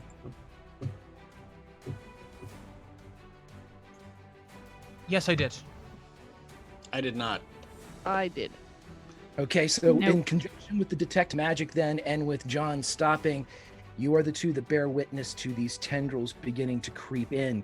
Not the ribbons of purple and green, but these thick cable-like tendrils. One of them similar to what Adrian saw earlier, and one that punched the bell on the way down. They seem to be everywhere on the periphery. They seem to be searching. Oh, I see more tentacles over here. Perhaps, as I've got some ability to speak with creatures of the wild, perhaps I could talk to it and calm it down a bit and just let it know that, we're just here to do a mission. What would you like to do? I would like to walk towards the tentacle or swim towards the tentacles and see if, just a little bit, and just see if I can try and discern a face, see if I can discern the source of these. Oh, you're looking for where the tentacles are coming where from. are they coming from? Okay, I'll tell you this. I'll give you a chance to roll for this, but you'll have to go away from the straight line. In other words, you'll have to leave the line that Cat is kind of unfurling and go off on your own, so to speak. Yeah. He's willing to go a little bit. He's got a curious mind to his detriment. Okay, so as you go out, we'll come back to you in a moment. You go ahead and roll me a perception check as you get out there. I'm Let's use go one back of my advantages. Okay, sure, absolutely. Adrian, give me one more athletics check, and John, you can give me another athletics check since you all are in the front. I'm digging deep now. I'm digging deep. Yeah. There we go. That's more like it. Yeah. Oh, There's that 20. Oh, Okay. That's 21. So, absolutely. So with all of those, as you swim in, Adrian, you're able to carry in Cat through the apple bite, and you see up ahead, there appears to be a surface to the water through the bite, and you can see an air pocket above it. This ship is still holding air. It's almost like a lagoon.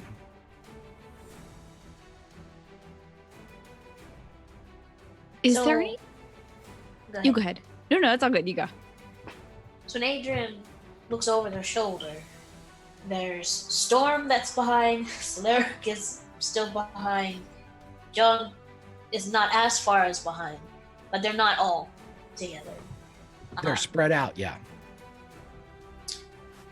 Adrian's gonna stay near that entrance with Cat, trying to wait for them to catch up, because splitting.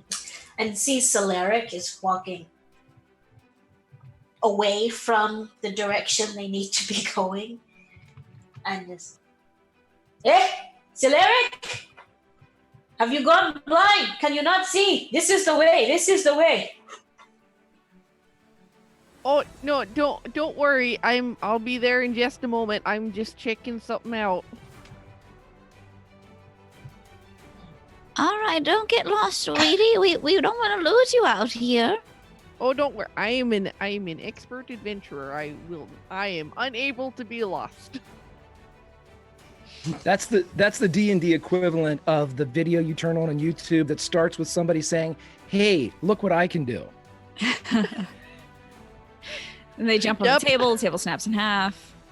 Hearing this, John's going to panic, and he's going to quickly tie a reef knot around our running line using his own rope and try and pass it to Silric. At this point, Silric would be behind you, so you could swim if you wanted to. I'll let you use your athletics that you just rolled to swim away from the line, tie your knot, swim away from the line, and kind of go out to intercept if you want to try to if I see them leaving secondary line. without any line, I'm gonna put the line on the line, so it'll be a loose knot, right? It's a reef knot, so it'll slide along the rope nice and easy. And I'm gonna go and try and join Silric. Absolutely. So as you swim off, we're going to say that you're able to get, because that was a great roll with a 17, you're able to swim over and get to Solaric, and without need of a perception check, because you see Solaric look just as you get there, John. Solaric looks up and you see what appears to be a swirling vortex with these tendrils coming out. It is massive, roughly a third the size of the ship. It is a maelstrom beneath the waves. Oh, barnacles, he shouts out as he takes this in. And here's the thing too, Solaric, as you regard this maelstrom beneath the waves, it regards you. And John, as you get there, you see all of these, they're not eyes, they're a face to perceive perception from this thing, but you notice that all the tendrils stop their exploration and they begin to inch and lengthen towards our Furbog friend. And now you. Cedric, fella, I'm not sure this is a good idea. Perhaps, look, I've got this lovely line back to the line. Maybe, Yeah, I quite agree. This is definitely above my pay grade. Let's go. And just as this conversation is happening and you're all kind of tying off and trying to get where you need to be and get back to the main line, Solaric, we're going to give you one last glance as you look up at this maelstrom, and as the tendrils kind of shape, you get more of a look, kind of a front-on view of this massive entity. And much like the antlers of a moose, the main body of it looks down, and you see that the tendrils are coming off the points of its vast moose array as it reaches and grabs towards all of you. I'd like an athletics check from Storm. Storm, at this point, you're right by the rope. It's almost like a tow line at a ski resort, or a drag line at behind a boat if you're, water skiing. You can elect to grab hold, knowing that this would then kind of stop or slow down Adrian up ahead, but it could also propel you forward. This is a save yourself and potentially leave them at risk type moment, or? Well, no, that's just not in his programming. It's, there's a hierarchy, captain, ship, crew. So since there's only the crew here, they're the most important thing. So... So yeah, I'm gonna use my other advantage on this athletics check, and he's just gonna kind of leap forward in the water, like just push off as hard as he can to clear the last bit of distance. Whew. Glad I did that. Yeah, you do start moving, and you kind of are working with this grit and using your strength more than anything else to kind of almost like moon hop, like something you would see Neil Armstrong do. Is just that awkward jumping. Those damn sound stage atmosphere. But as you're moving towards it, we go back to Adrian and Kat. Much like being at the bottom of a swimming pool, you can see the surface up above. Adrian, do you go up that way and you see trouble behind? But what do? You're in control of this. Miss Kat, it looks like they are tangling with a moose calamari kind of situation. You want some extra stuff for your pot tonight? I would like to see if I can make some sushi. All right, then. We could grab some treasure first. We are salvagers. Yes, but if something happens to them, the sea will be unhappy, the captain will be unhappy, the paperwork will be just crazy. Come on, we have to go. And who would I feed if we had no crew? So let's go. Exactly, because I don't eat sandwiches, so... We have to go. Let's And see he's if the going to- sushi's better. They're gonna push off from where they were and head towards the prey. Okay, so you're pushing back in the way that you're returning or going up into the boat. So mental picture. Yep. Adrian and Kat near the boat. They could swim up. He is taking. Does Correct. it look like people are trying to swim in their direction? Everybody seems to. Yeah, you saw John swim out to Solaric, and then they immediately started to retreat back in your direction. Could we start drawing the line in to bring them in with us? Quick. You can. You Okay. can absolutely. Who do you think is stronger? Because Kat's, she's got a 2 modifier for her strength. Do you think Adrian would be the one who normally handles any kind of big hauls? Kat is actually stronger than Adrian somehow. She's got those grandma muscles. So I say Kat, as I guess Adrian's kind of bracing so that Kat can pull without resistance. Kat's going to try to reel her friends back in. Okay, so every once in a while, and usually every time I play a game, I always want, there's that moment that you want fan art from it.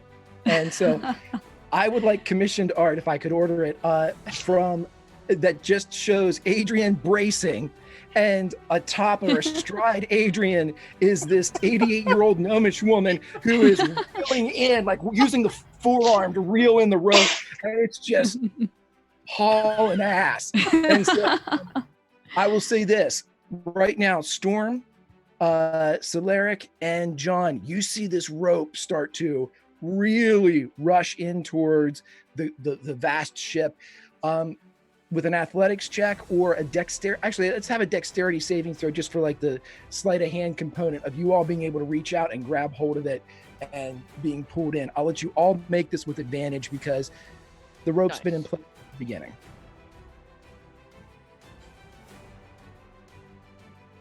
Oh,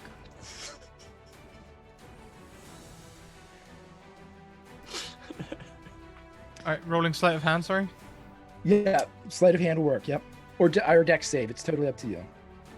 Dex save's better. There we go.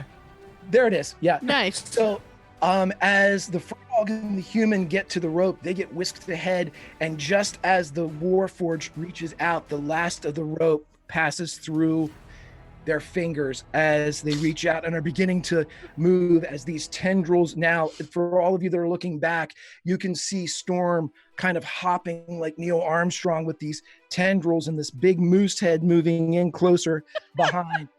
As what do you all want to do? You can continue to reel in the Furbolg and the human, but the Warforged is getting farther away from the trailing end of the rope. Oh, mister, they're just going to walk on the bottom of the ocean. Like, that's a good idea. There's a reason why people swim in the water. Okay. Question, Greg. Sure. If I were to turn around and cast Thunderwave, could I use that to propel myself towards the boat? Ooh, I love clever. it. I tell you what we'll do here is you're going to cast Thunderwave behind you on a liquid surface. So I want you to make a Constitution saving throw. You're going to be able to cast Thunderwave, but you're going to cast it on yourself. Can Kat use Bless on her sweet robot friend, and with that great Iron Chef in the skies blessing, give him Voltron? Yeah, sure. Yeah, Iron Chef Voltron. That was from the Japanese 4 other Iron Chef show, of Warforged course. come down and we form a big mech and fight them. Right. love it. With Bless, they can roll a d4 and add that number to an attack roll or a saving throw. Sure. What is the range on Bless, though? I believe it is 30. 30 feet or 60 feet. It says here 30. I'd love for it to be 60. So does it not? Well, Would let's it say- not okay, reach him? Well, let's say this: with 30 feet, and you haven't gone into the boat yet. I tell you what. Pruitt, Overcomes. roll a d20. If it's a 11 to 20, you're within 30. If it's a 1 to 10, you're at 31 feet. Okay, here we go. Wait. Oh. Just Oh, sorry, you a had bit said outside. wait. Tried I the didn't corner wait. and missed. Dang. Oh, we take it. But at We least take- you have the nice blessings of a sweet grandma who says that she hopes you did well. No actual boost, but she's rooting for you. It feels good to my robot heart. But it does apply to 2 other creatures. So I think I'll put that on Silric and John. Okay. Since they're probably within those 30 feet. Yeah, being you tugged are. along with me. You are hence blessed as you are being drugged. But let's get that Constitution saving throw. All right, with the 22, this is not going to only take you, but it's also going to wave up and take Solaric and John with you as this goes through behind you and pushes this wall, this underground wave to catch everybody going forward. But that's what's going to happen. You tell me how it happens, Pruitt, as a 22 is a narrative for you. Oh yeah, I mean, you see his hands kind of like detach and reform and like create basically 2 like tubes, and you've seen him do this before, and it just like ejects like a cacophonous burst, and he just kind of puts it behind him and rockets forward. And if I can, I'm going to reach out as my hands reform after casting the spell and try to catch up the 2 other people in my wake so that we all kind of arrive together. You want to Iron Man this shit. Yeah. Okay. Like I said, so- the captain and the ship aren't here, so the crew are the most important thing right now. So, you know, Hey, just Greg. following that. programming. With that high deck save, could we say I've got a little bit of ability score to spare? Could I have some like loose rope and try and make a lasso and try and help Storm with an underwater lasso? Yeah, absolutely, yeah. So we'll say this. We'll say that because our Furbolg friend is larger, you're able to kind of Woody and Buzz Lightyear. You're able to Buzz Lightyear the Furbolg, and John is able to almost Slim Pickens wraps the lasso around and is riding on top of you through the water, much like an underwater jet ski made out of a Warforged and a semi-reluctant, maybe Furbolg, as the 3 of you come rocketing towards Cat. All of a sudden, the rope goes very slack as you just see like an explosion of bubbles, and the reeling stops, and you see that the rope is kind of rushing towards you all, and in the front of the bubbles you see the faces of John riding the Warforged, and then to infinity and beyond, the Furbolg beneath. It's like swimming with style. Yeah. Do we need to like evade this torrent of people coming at us plus a robot? No, with all those high scores, I mean, I'm not gonna have them crash into you and kill you all, but which would be fun if it was all a lower thing. But no, you're able to all make it in there, but just behind, we'll say that Cat has the best view of this. You see the bubbles, but through the bubbles, you see these large tendrils begin to smack the white sand right where the Warforged was, sending up puffs of this crystalline sand, this powdery sand, immediately obscuring despite the purple and green glows. And as it kind of fogs up and fogs around, the bubbles rush in and you are all together. Nice. So my favorite thing about this is that Adrian is backwards so that Cat can be facing everything and pulling in the rope. So they see nothing about what's happening, just feels the rush of the water and everything goes slack as they're bracing themselves. Telling me they're on their way. Everyone is here, my big friend. Everyone is here, although I think the big tentacle thing is coming towards us, so you might have to flip around and evaluate the situation. Whew. That was great. And Adrian turn around and go, what in the... Okay, we're all here. We have to get in the boat. Come on. And Adrian's gonna try to head in the direction they know is safe to go.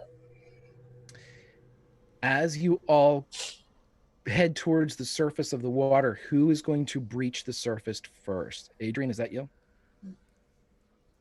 Okay, are you going to do so with stealth or with speed?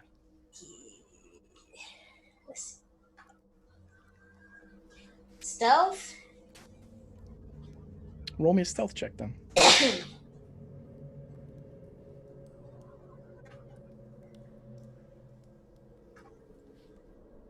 this is not working. I have to open up the panel for my stuff to roll. I'm so nervous. Okay. It's not rolling. Okay. Oh. Go the old fashioned.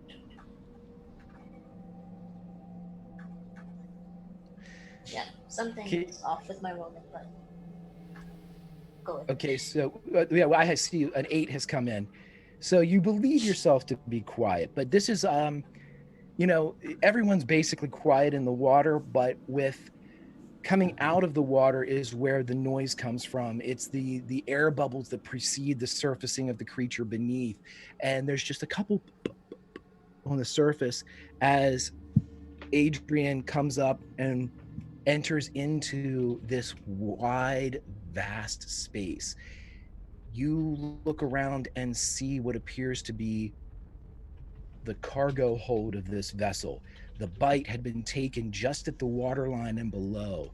So this is the main hold of this vast and huge craft. And as you look around in this iron belly, roll me a perception check. And the rest of you, if you're coming with stealth, roll stealth, but you'll all appear as you're much like, you know, like Navy SEALs popping up around. Do I need to roll since I was on Adrian's back? Yeah, why don't you roll for me? Because if Okay. you roll well, maybe that could help out Adrian a bit. Yeah. I don't. Yeah. No, But, hurt worse. You're both dead now. So,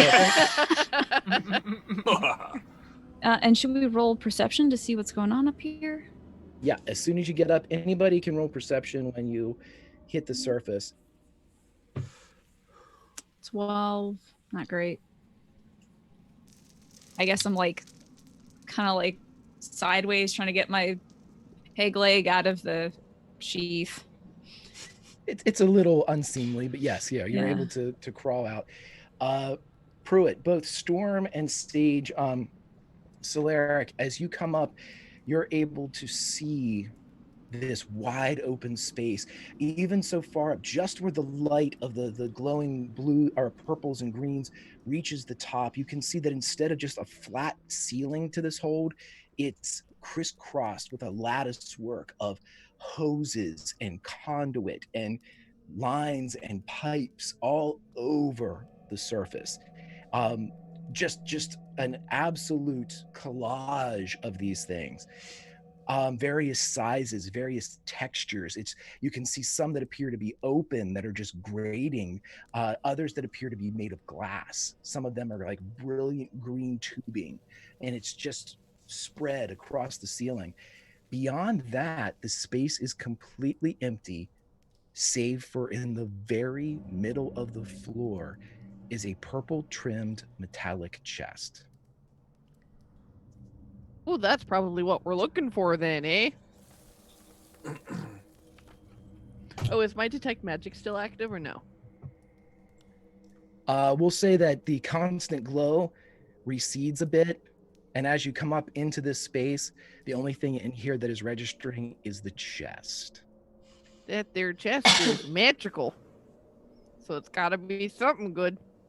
Should we just, like, grab it and drag it back to the bell as quickly as you can, or do you think we should wait here a little while and wait for the moose to calm down?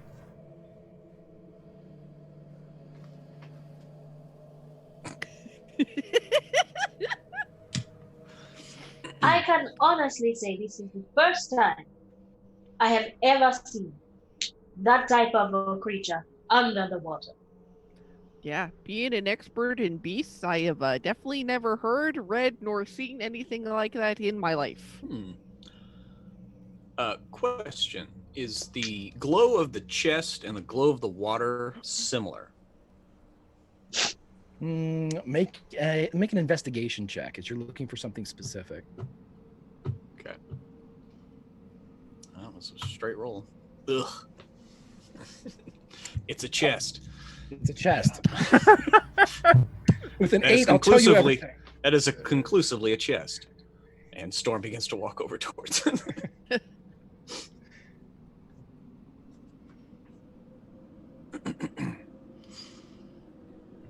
What would you all like to do? I'll also walk towards it, I guess. Or wade towards it, or whatever we're doing. Maybe Yeah. our roguish.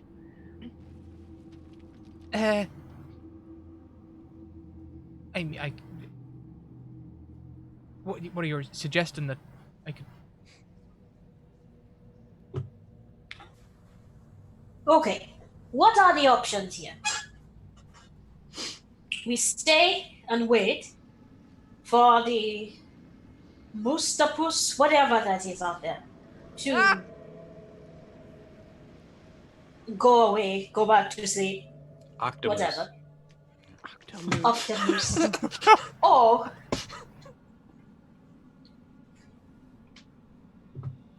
we take the we take the chest, we bring it back to the bell, and we risk getting attacked by the creature. Well, the longer that we tarry, the higher chance that the bell will be destroyed by its thrashings, inadvertently. Okay. John, what do you think we should? I reckon grab the bell, get back to the ship as quickly as possible with the chest, or maybe just the items inside the chest. Why carry a whole chest when you can just carry the things inside it, right? If there holds up to logic. Mama Cat, what do you think? I think as long as we give this thing a close inspection, make sure it's not going to bite our hands off or curse our children indefinitely, I don't suppose we can't open it and take the jewels with us. Give me a second. I'll make a quick prayer, all right, and then I'll try and unpick the lock. And I'm gonna go kneel down quickly. I'm gonna pull out this not rosary beads, but a chain of things. I'm gonna hold up a dragon skin and be like, Bahamut, it would be very justical if this thing wasn't gonna kill us. That'd be great. I go to the next one. I pick up the bloodied hands. Ailmater, if you could shoulder this burden, that'd be fantastic. That'd be just great. I'm just gonna cycle through all of the gods, just one of them all here. Make sure you pray to Iron Chef Morimoto as well.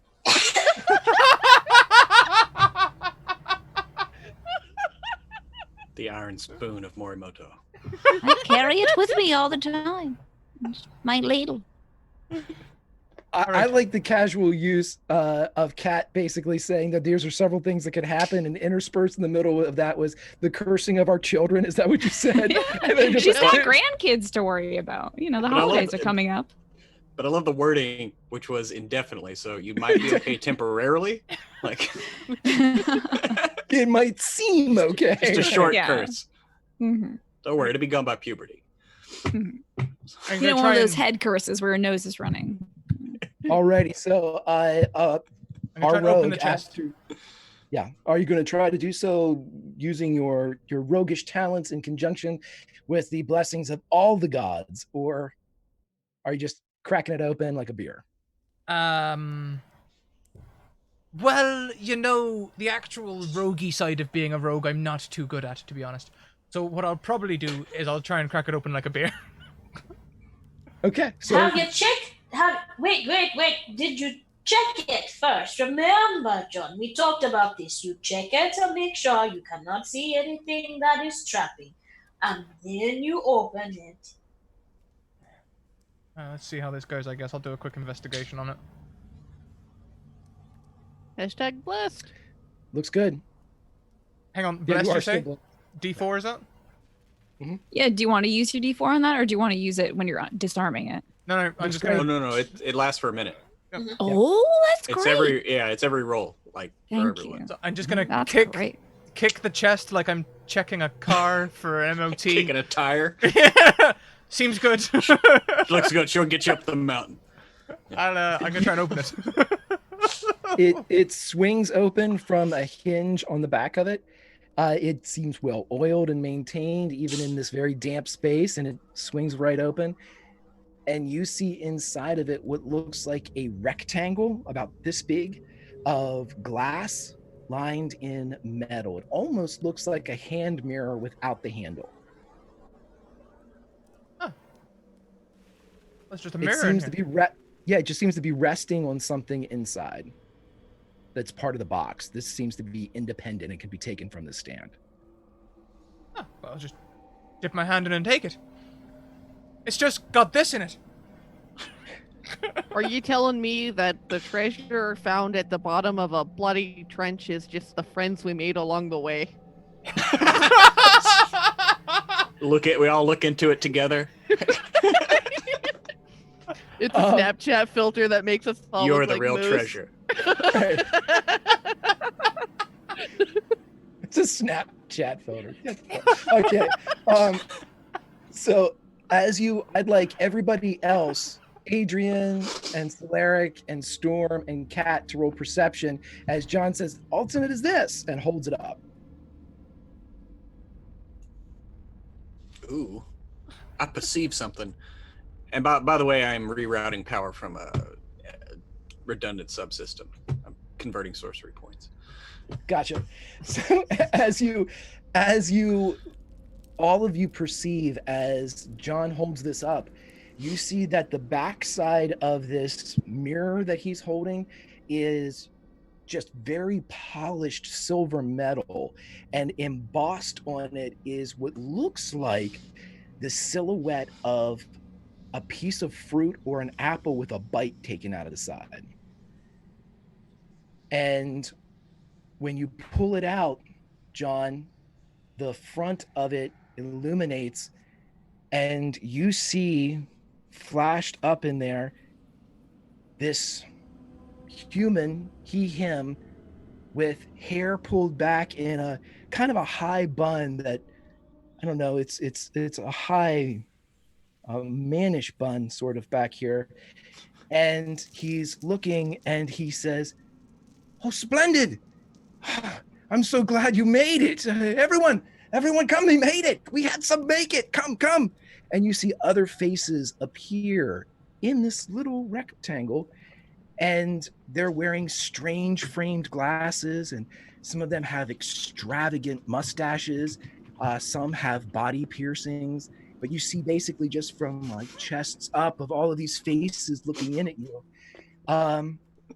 And the main face, or the one that talked to you before, said, "I am Claudwell Works. We're very happy to meet you." And this person seems to be addressing you, John. And everybody can hear this, but... Hello. There's people in the mirror. And when he holds up the mirror, you can see this portrait of faces. And when they see all of you, you see them, "Hey!" And they all wave from inside this. So it's a magic painting. That's definitely cursed. Those people are trapped in that little guy pad or whatever, and we could be next. Did any of you suffer any harm? Did you all make it down here? Are you? I'm Claudwell Works. And how did you get into the rectangle? Oh, that's a long story. It's the reason for all of this. We needed to get somebody down here to help us that, well, we didn't want any of the big corporations in here. We like to promote small business, and we were here to find small enterprises to help us in our predicament. And with your previous perception checks, you can all see as these faces are looking that there is a brilliant blue sky behind them, and they appear to be on a boat of their own. As you can see the sky kind of move a bit as they are looking at you all. Yes, these corporations, and you see another human, she, her, look at Claudwell. They're called guilds. Remember, they don't know corporations. Guilds. Ah, yes, yeah, guilds. We are the little guilds we were worried about. We wanted small business owners and independent contractors to help us out. You see, we've got ourselves stuck, and we need people to help us get unstuck. Would you be willing to help us? Can I make an Desperation. insight check? I was going to say desperation seems like a very interesting time to start being an ethical consumer. I feel like I'm being sold something. Would You may- breaking the mirror help free them from the magical prison? Do you say it loud? Yeah. They all raise their hands. No, no, it's our only way to communicate. Twist of a mustache. I'm gonna use my one of my advantages. Sure. I wish I had my little grandson here. He's so good with little boxes like these. I'm just useless. Perhaps if this magic is not working correctly, you should turn the magic off and then turn it back on again. No, you don't have Power to. cycle It's with your insight, you realize that the person talking Claudwell Works is truthful, if eccentric. Oh, wow. Because insight's a spell. No, listen. We are from the Isle of the Tan, but old magic drew us to another place. And in the background, you can see a large green golem. The golem appears to be cradling like a tablet and holding a torch high above its head. It got stuck here, and we need to get home. Old magic, Isle of Latan, Atlantis. It seems to be the same thing, but in different places. We need your help. Time. Seem to be resourceful. Just hello. I am so not happy, but not unhappy to see. Can I ask you a question? Do Yes. you know if there is anything of value in this vicinity, or are you it? Oh, no, there's plenty of value. We just need to know if you help us.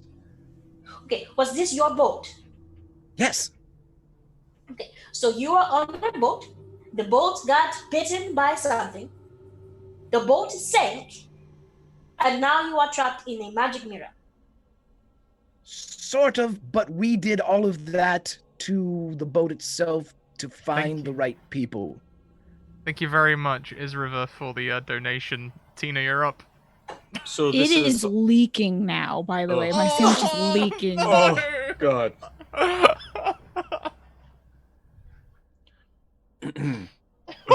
Nope. Whew, leaking is a strong adjective to describe a sandwich. It's on my pants. No. The things we do for charity. Yeah, Tina? you can't get that out. Yeah, that's Tina, that's the gift that keeps on giving the whole year. Oh, Wow. oh. Adrian, so you sank your own boat, and now you are trapped in a magic mirror. Well, yes, but we needed to find the right people. And we know that your world likes quests, and we over here they like coupons and stuff. So we didn't have Groupon there, so we had to make this up. so you got our group on this. Yes. So this is an interview, sort of. Yes.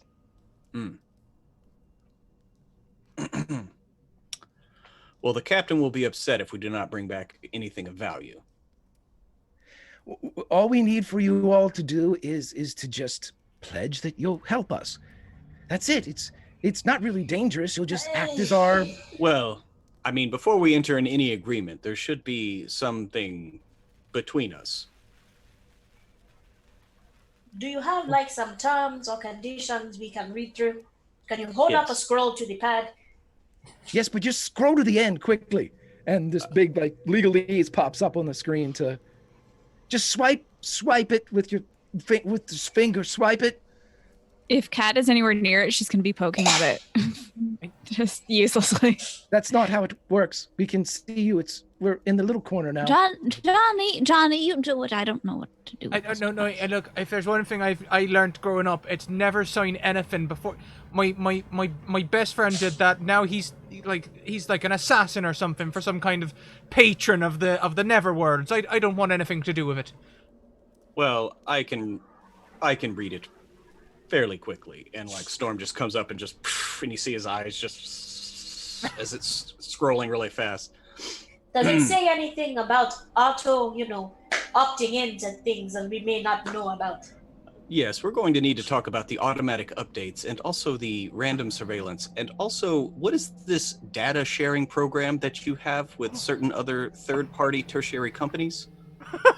You will be selling our data? It really helps you as much as it helps us. It helps make a more informed consumer, says Claudwell Works. Well. This is too real. But that's it. And then if you help us, we can riches and profit sharing, and as the golem pulls out of you behind. I don't know. I feel like this little mirror could fetch a fortune itself in the market if you wanted to. You don't have to agree to these people. Oh, that's pretty smart. We could pass this on to the next group of adventurers and just sell it to them. Yeah, there's plenty of folks up above. I tell you what, let's sweeten the pot a bit. And behind you at the pool where you all entered into the cargo bay, you see the points of moose horns come up out of the water as the maelstrom-headed moose pops up with just what would be the eye area visible, and its face splits open, and you realize it's some type of diving bell. What? The moose is a diving bell of sorts? It's an eye moose.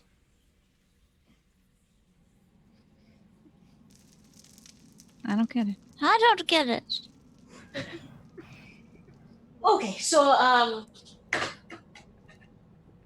Thank you very much for the raid, Madam Gandalf. Welcome in, everyone. What is this hot mess? You just walked into... oof. Adrian, okay. So here's the thing, people in the mirror. We have to get back up there. If we take you back up there, can we just, do whatever we need to at that time? Are we able to opt out later? Yes, we'll give you 30 days, but you'll get the 100,000 gold pieces and the eye moose. 100,000 gold pieces does sound pretty good. We could. There's more where that came from. Each And you see them reach down and us. they pull gold out and it drops to the ground. We can't send back anything animate, just inanimate. But you still have not told us what you want us to do. Help us get to you. This place sucks.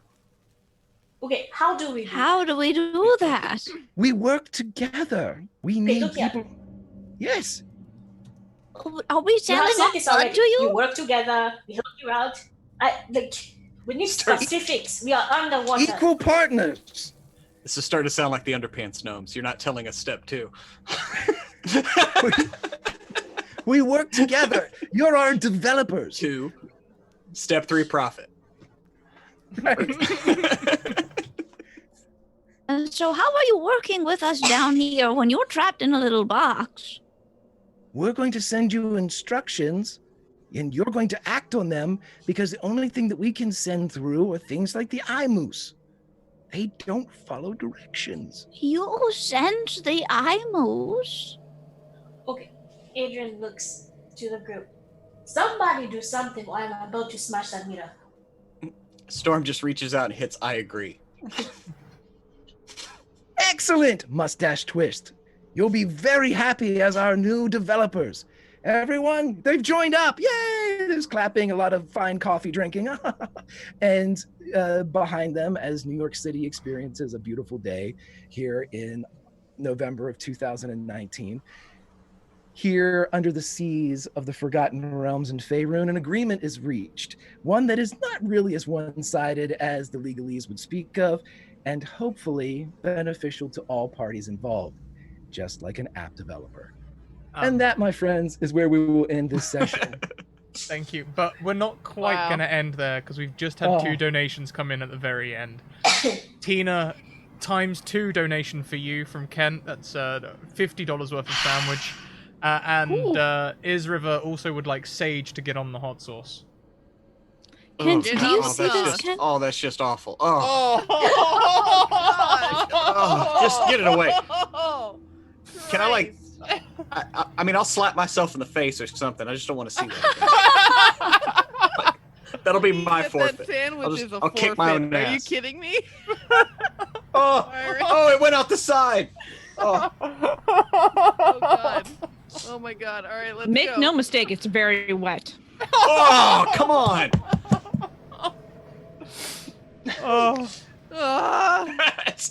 Greg's gone. That's it. He's gone. I have to do 2?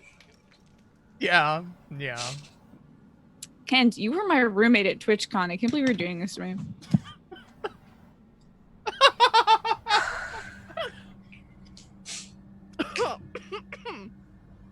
I am throwing this away at the end.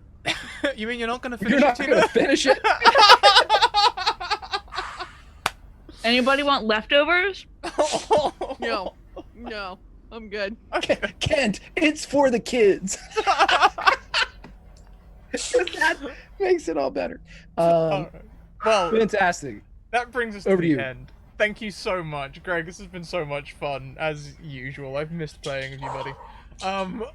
Let's go around. We'll go for a super quick wrap up, please. Thank you so much, everyone. We're now up to $1,838 raised for Extra Life. You all are amazing.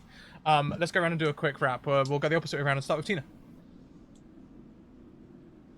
Wonderful. Well, if I survive beyond today, I'll have been so glad to have spent this time with you guys, getting to know you better and playing with you and having a ball and being the sweet little old grandma. I'm Tina. You can find me where Scratticus is linked, and this has been a blast. I'm so glad we got to raise some money for a good cause together. So that's it for me. Thank you. Pruitt. Yeah, this has been awesome. This was a great game. I love playing with Greg. He's one of my favorite role players, bar none. I'm Pruitt, one half of WebDM. Check our videos out on YouTube at WebDM over there. Get some advice, have some fun, play some D&D. Thank you. Next round we have Honey. So thank you so much, everyone who donated. Thank you so much, Scrap, for having me, inviting me, reaching out. This was a lot of fun. Honey and Dice on Twitter, everyone's biggest cheerleader. If you follow me or I follow you, I will always be there to be in your corner no matter what. This has been a wonder. I started doing charity streams for Extra Life, and anything I can do to help the babies, I do. So thank you all, and I love you. Thank you so much. Let's see. Next round we have Sage. Yes. So yes, I'm Sage. You can find me at the Venture Maidens channel, both as a player on the Venture Maidens podcast, and I also am currently running Descent into Avernus on Twitch on our off Wednesdays at the Venture Maidens channel, and you can follow me at F of Sage. And I highly recommend this habanero agave hot sauce. It was very good. Oh, my belly's full of fire. That and bourbon, that's just off the chain. Last but most certainly not least, Greg. Oh, I had a blast. Grimjack21502 on the Twitter, part of the Tales from the Grim team over on the Twitch. Whenever the Academy is not streaming, join us over there for some fun. And we have a lot of people play from both sides. It's a great big community. Please support. What a fantastic cause. Scrat, you and Alice are kicking behind and taken names. I think I speak for the entire community in fantastic work, my friend. Back to you. Thank you. I am desperately resizing an image before I change scenes, but we're going to leave you with another one of the kids' stories. The reason we're raising all this money today. I think I just queued up Spencer's story for the next stinger. I've done that classic thing though, where I made the image big before I resized it, and now I'm having to make it small like a million times. But hey, next up is going to be A. Kelly Lane with Madam Gandalf, who just raided in amongst some others. So we very much look forward to seeing you there. Thank you so much, everyone. We've made, we've done a fantastic job. $1,838. We're doing it. We're doing the thing. Right, we'll be back. I'm going to put some time on the clock. I'm going to put another 20 minutes on. So we will be back in around, we'll be back in around 20 minutes. And we will see you all then for some more D&D marathon. Catch you shortly. Also, thank you very much, Real News, for that last donation. I will give that to Kelly, and we'll see what she does with it. Keep evoking emotions, everyone. Sometimes I stare at his face and try to imprint his face in my memory in case it's not there in the morning. Just in case that seizure starts and it doesn't stop. I want that one peaceful memory. I was thinking he was kind of stuck. Head's 14 and a half. When Jordan was born, it was a normal, healthy delivery, and a few hours later, he began to turn blue. He was dying. Jordan's brain is outgrowing the skull, and eventually it will outgrow it. The bad news is that there's no cure. We were told we probably would not ever see him celebrate a first birthday. Happy Jordan! Every day we have a good memory of the day. I document it. I have had a journal that I entitled Jordan's Journey, and I have kept it from the day he was born. This is surreal. We're actually here. We're not at this appointment or that appointment, or on the road to this appointment or that appointment. And we take one day at a time. We were told there's 9 cases. Jordan's the 9th case in the world. Without Children's Miracle Network hospitals, Jordan, and I'm sure hundreds and thousands of other children like Jordan, would not be able to walk and talk. And I mean, these are life-saving things that they do for these kids. Give it up for my man, Jordan!